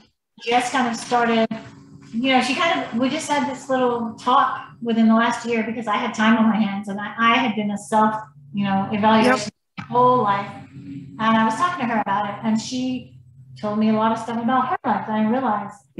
But I didn't know she can go anywhere and just, she can go have a date night with her husband at a hotel and get woke up by a tiny little boy ghost that's just wakes her up. They wake up. And I told her, I had to tell her about tunneling because I would think she would know it, but she did not know Yeah. it. And because she didn't want to be, at the time, when we got all the information, she did not want to know anything about it, leave me out of this. Mm-hmm. She wants help. She wants to get control of this. Yeah. Now she knows, but because of the tourmaline, I was able to give it to her. Good. Great. Good. We'll shut it off. And now she's trying to learn more helpful stuff herself. Good. Great. Awesome. Let us know. Thank you. Yes, yes, thank you so much for joining Thank you. us. We'll You're be in just- touch. We I'll let you know. appreciate If you guys want to talk again, we're happy to do so. Excellent. Great. Thank you. Thank you so much. You guys are fine. Thank you. Thank you. Bye. Bye. Bye-bye.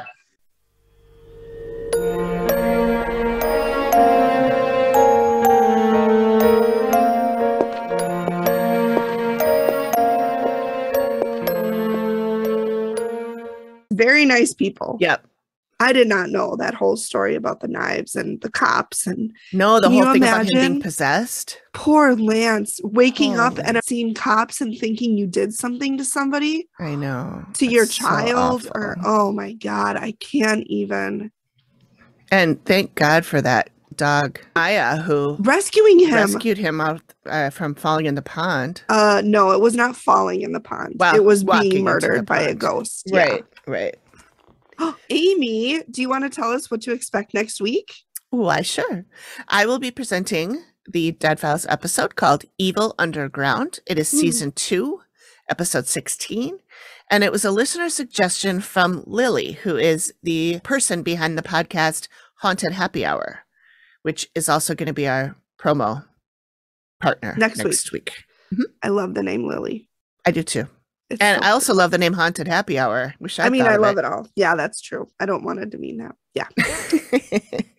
So thanks, everybody. yeah. Amy, are you going to send us off with an Alanism? I am. I'm going to pick Oh. one that I thought was apropos for some of the stories that Lance and Jennifer told. Not apropos. And not apropos, just apropos. Maybe that I'm needs to- smart in other ways. Oh my God. So I have no idea what was going on in my dad's That's life what when he makes him the said this. best. Well, sometimes Jackie will write in there. Jackie's my stepmom who Yeah. wrote all this stuff down. Who took notes for, I don't know, 35 years of all the dumb shit my dad said. And sometimes she'll say, well, this was at Panera, or this is when this Mhm. happened, or whatever. I don't have any background on this. Maybe she can let us know. But the quote is, I'm shit scaredless. Very apropos for Mhm. the show, because Yeah. there were a couple of times when I was like, I was shit scaredless. I got a few times. goosebumps. Yeah. got I did too. goosebumps. And what did Jennifer call him? Chill bumps. Chill She bumps. said, I have chill bumps. I thought that was so cute. I'm like, I do too. Yeah. All right. All Well, right. thanks, everybody. Yeah. Thank you. We'll see you next week. Bye. Bye.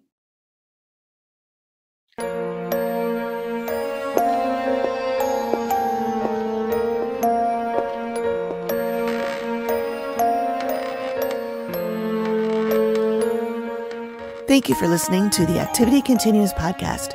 We really appreciate you giving us your ears for a bit. Please reach out if you have a suggestion for which episode of the Dead Files we should cover next, or if you have a spooky story you'd like us to share on the show. We can be reached at theactivitycontinues@gmail.com or through our website or any of our socials. Links are all in the description of the show. Please feel free to drop us a note and say hi. And join us next time when the activity continues. The Activity Continues is produced by me, Amy, at Collected Sounds Media, and is part of the independent Collected Sounds podcast network. We are also proud members of the Boo Pod network of super cool podcasts. Nailed it.